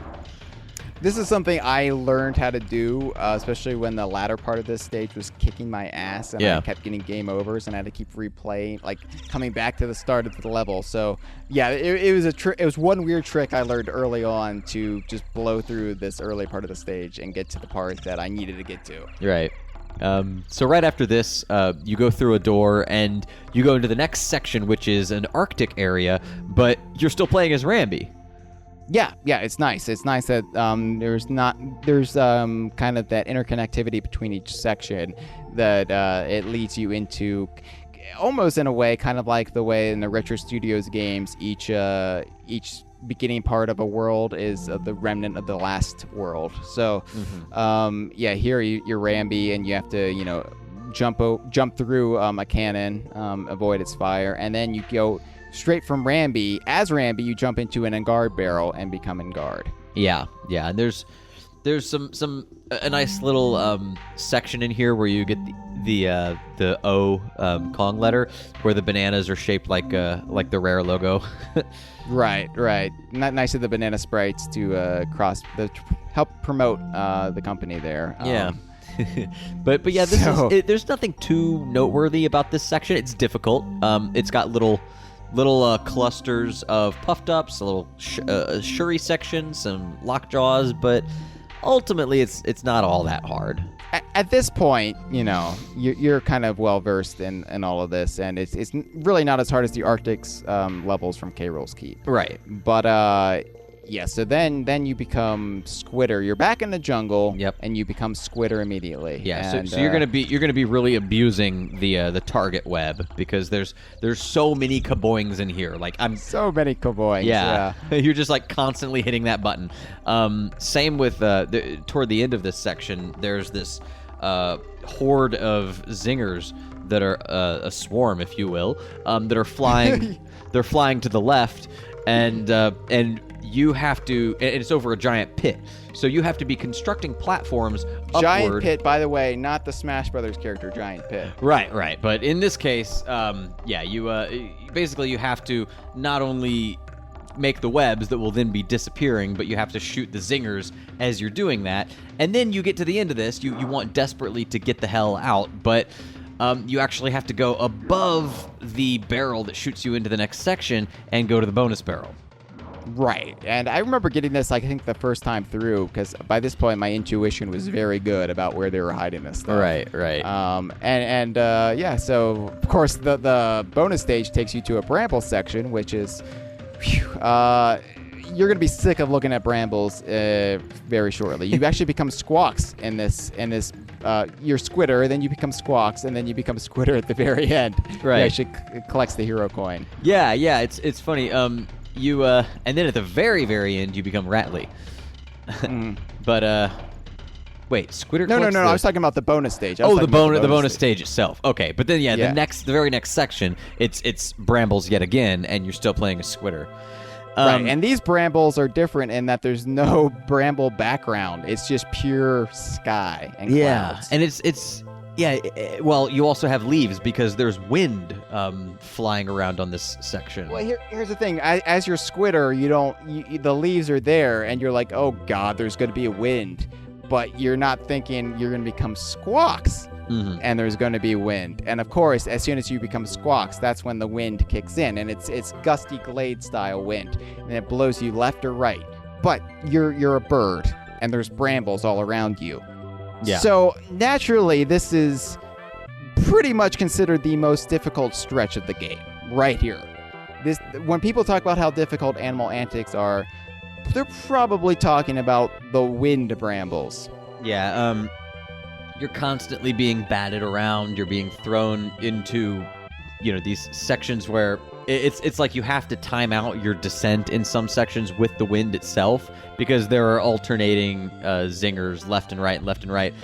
There's one part where that I would always abuse, and I can't if I'm using the barrel axe code to remove the DK barrels, but there are a whole bunch of flitters that the game is like pushing you towards, and it wants you to shoot them because they're completely obstructing your path. I would just blast through them because right on the other side is a DK barrel. Yeah. But that's something, of course, you can only do if you have both characters intact. Exactly. But yeah, I would do the same thing. But oh my god, my palms are getting sweaty just looking at this map and remembering back to going through all these zingers and getting to that final portion at the bottom, that final stretch, right to left, where you have to shoot through the yellow zingers. There's two pairs. There's a red zinger and a yellow zinger on top of each other, blocking your path. So you would have to shoot the yellow zinger, and then of course you're gonna have two red zingers that you have to fly through before getting to these zingers that are flying in a circular pattern, and they would all be red zingers. And with wind batting you around, it's insane.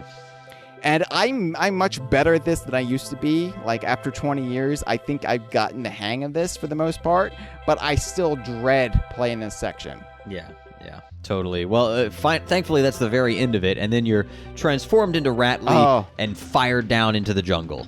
The level of relief I felt turning into Radley. but it's not really like a vacation from this point on, because you are Radley, but there's no star barrels here.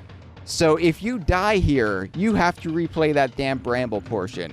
So it becomes this thing where you are so nervous and so on edge that you do not want to make any mistakes, but your hands are sweaty and they're trembling. Right. And you've got to make these precision jumps because you're back in the jungle and there's these spikes everywhere, and you've got to bounce on red zingers over the spikes.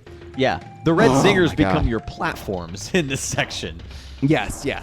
And it is, it's easier than what came before, but by this point, your nerves are so shot. My advice, if you're a newbie at this game, is to just pause the game, walk away, go have lunch, have a nice walk outside, take your time, because you need to kind of recover after the bramble portion. Yeah. So anyway, you finally turn back into the Kongs. There's one final little moment where you have to fire yourself up through some zingers that are sort of flying back and forth, and then that's it. You're done. I remember, it gave you the option of going into this barrel that goes back and forth, and you can, blast yourself down into the target and get the prize. I wasn't even going to mess with that. I was done. I had reached the end of animal antics. I'm hitting that target. I don't care about a banana coin at this point. I'm at the end, know? Right, totally.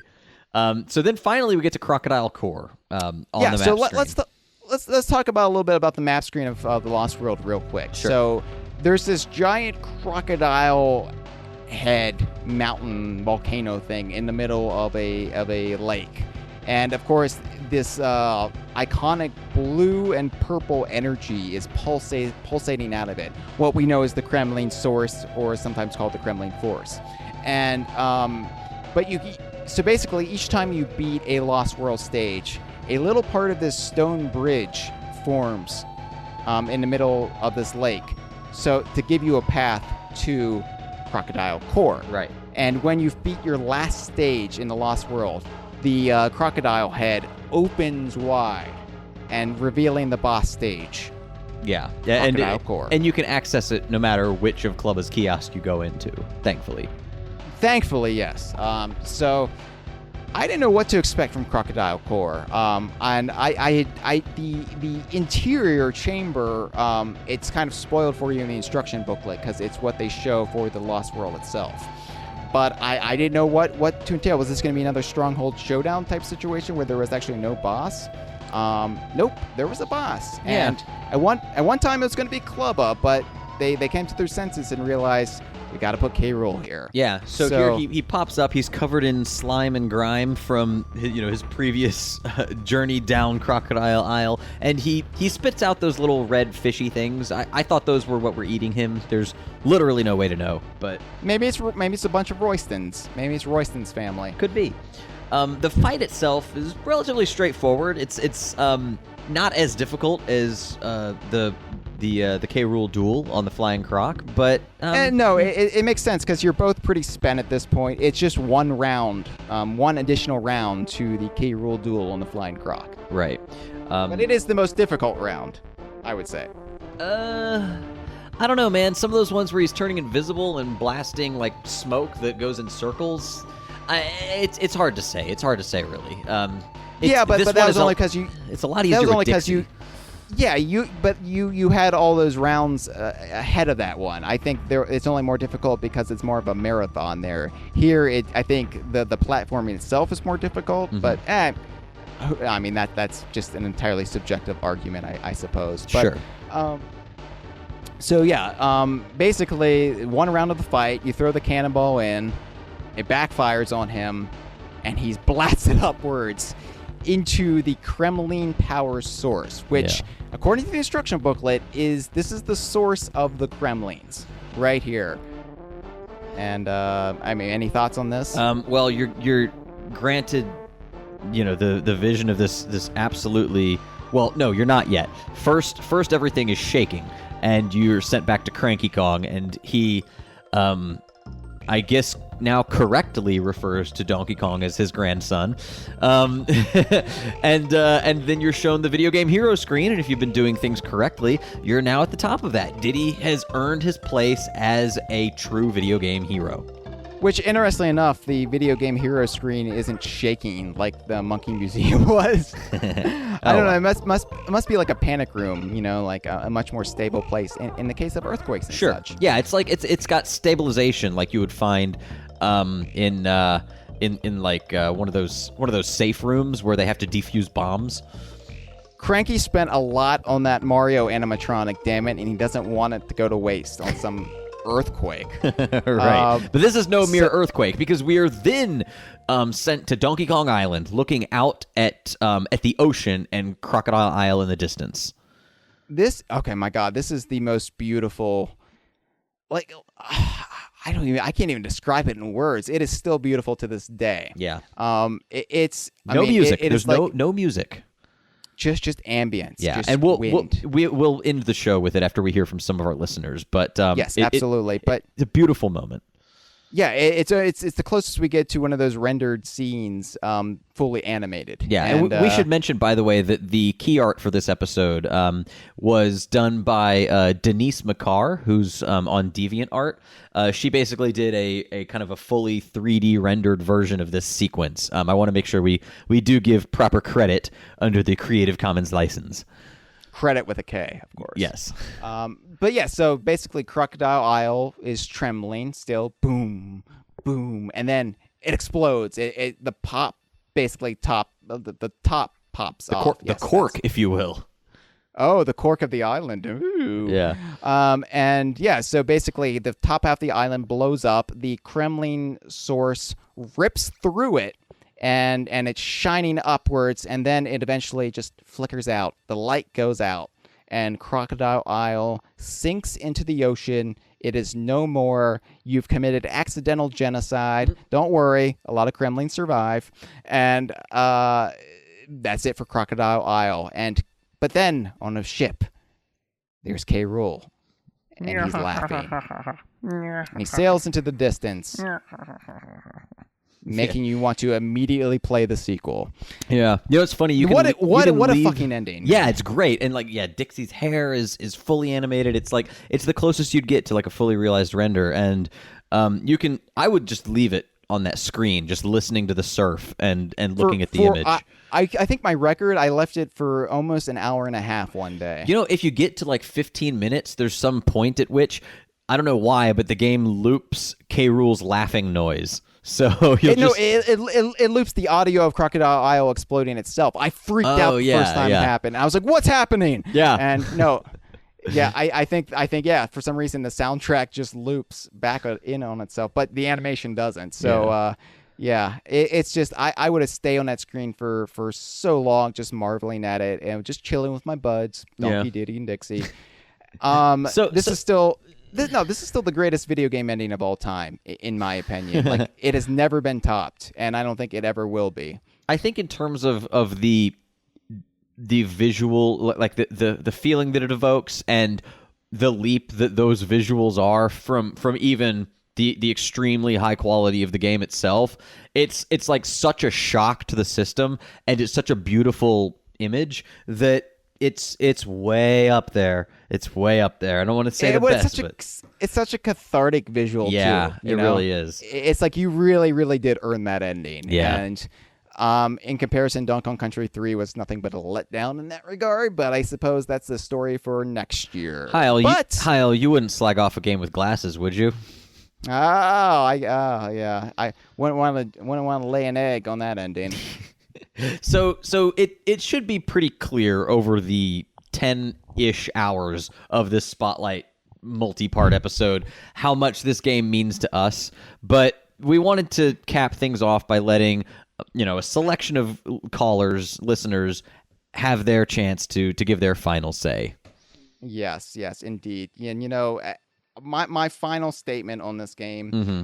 I know nostalgia is a powerful drug. I'm fully aware that something I play as a 12-year-old will have a lot more impact on me than playing it as a 32-year-old. But I honestly don't think there will ever be a game that reaches me like Donkey Kong Country 2 does. And there will be Donkey Kong games I'll love, Tropical Freeze, Donkey Kong Country 3, but I don't know. This was magic, man. And at the very least, I take solace that even if it will never be topped, in my opinion, I'll always be able to go back and revisit it. Yeah.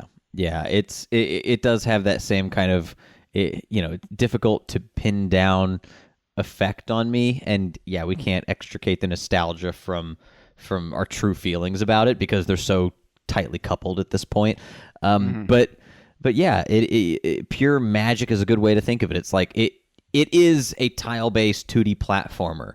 You strip it down, and that's what it is. But it's like everyone who worked on this game was working at the absolute peak of their abilities. And bizarrely, they all got better from this, Right. But this is what happens when the top minds are all working on a single vision together. And in the space of less than a year, they created what we both hold up to be the best game ever made. It's incredible. Yeah, I have nothing more to say. Well, no, that's not true. I could do another 4 episodes, but in the interest of sanity, maybe we should just wrap it up here and let our listeners have the final say. And because really, at this point, we're just making asses out of ourselves. Hi, this is Carmen. I hope I make this on time. Yeah, sorry, more stuttering. Oh God. So DKC2 was definitely my favorite of the DKCs. When the first one came out, like, I just fell in love with it, like, completely. And then the second one came out, it's like, oh my god, it's so much harder. So at first, I figured, I played it, it was really hard, and I was like, oh my god, why does this game need to be so hard? And at the time, the first one was my favorite, but at the same time, the third one was the easiest. But years later, and this happened with Banjo-Tooie, because I hated Banjo-Tooie at first, and then when I played it in the Xbox 360 remake, I just had a really deep appreciation for it. And the same thing happened with DKC too. It's like I was doing co-op with a friend of mine. Like anytime we had like an hour or two, we would just like do a world together, and it was a lot more fun. I mean, it was still hard. I mean, I still couldn't get all the 10 points and all that stuff. But the world is like, the world was just so nice, and I think my favorite was Crazy Grandma just because of all the colors and stuff, and definitely, even from the beginning, even though the game was hard, I just fell in love with Dixie Kong. It's like I just said on Twitter, I've drawn her like a million times ever since the game's release. It's just so cute. Well, Diddy and Dixie are really cute. It's like I draw them together all the time. It's like, and Chad knows this. I was drawing it on the couch when I went to his house. Monkeys.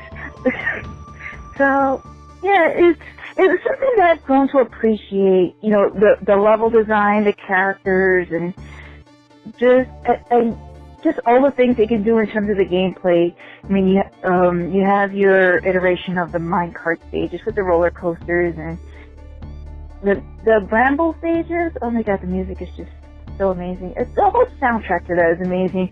I have that on my MP3 player. I still listen to it once in a while. It was really amazing. I just wanted to give a shout out to that, and thank you, DK Vine, for putting on an amazing series of conversations on DKC2. I'm about 2/3 through the first one, because you know me and my lack of time, and I will be catching up on that. Bye bye. What does Donkey Kong Country 2 mean to me as a gamer? Well, it means a lot to me as a gamer.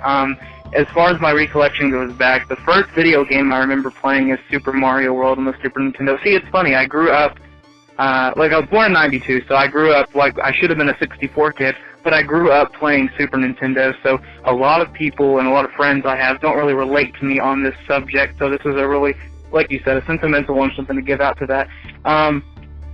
Just Donkey Kong Country 2 embodies everything that I love about video games. Something about like the soundtrack, the atmosphere, what you're doing is so silly, but like it's giving off this tone of like you just care so damn much, especially as a kid. But nowadays I can play the game blindfolded backwards, but I can't get enough of it, and I still can't to this day. And a lot of people go on nostalgia and they'll like play it maybe like once a year, not even once a year really, just play it like once in a blue moon and be like, oh yeah, I remember that game, that was that one game.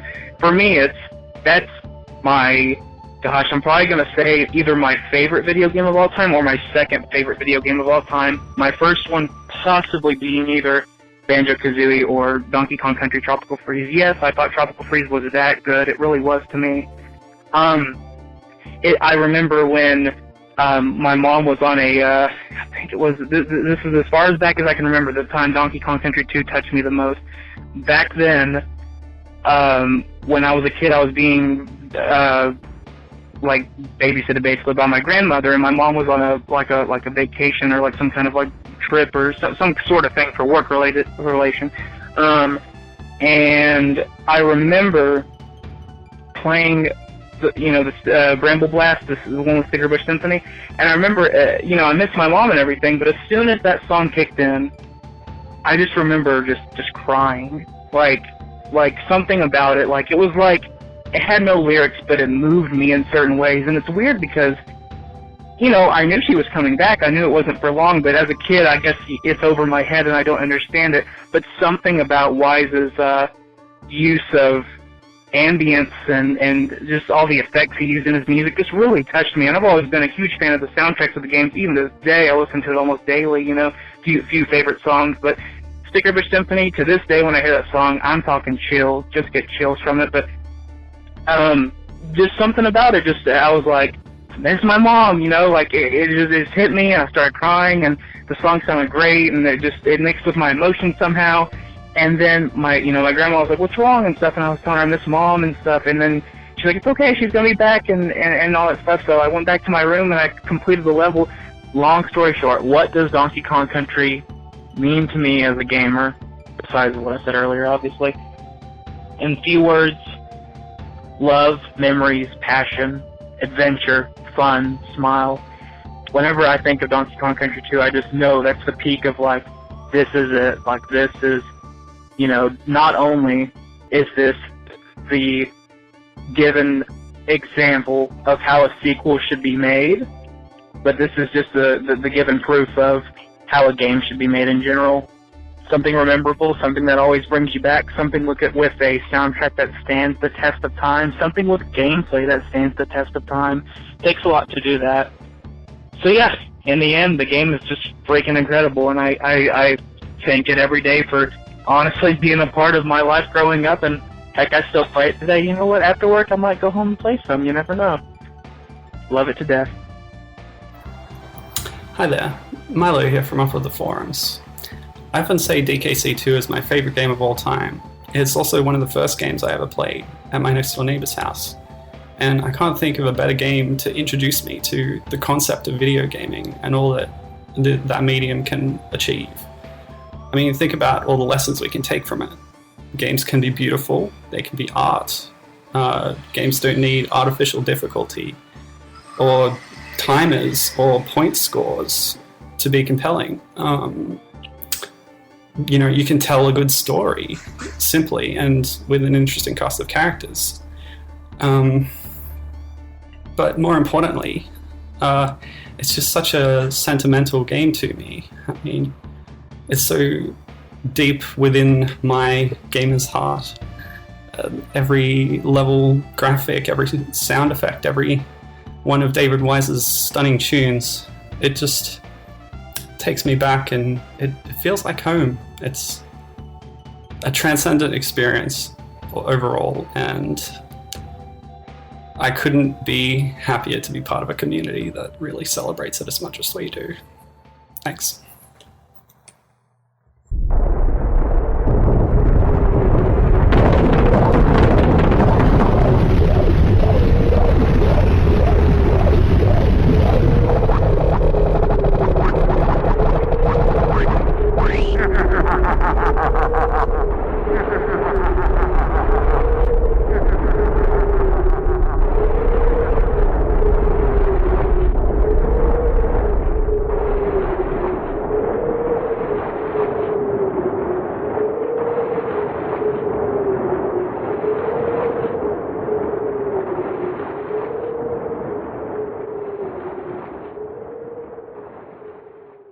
This has been a File 2 production. Que rico.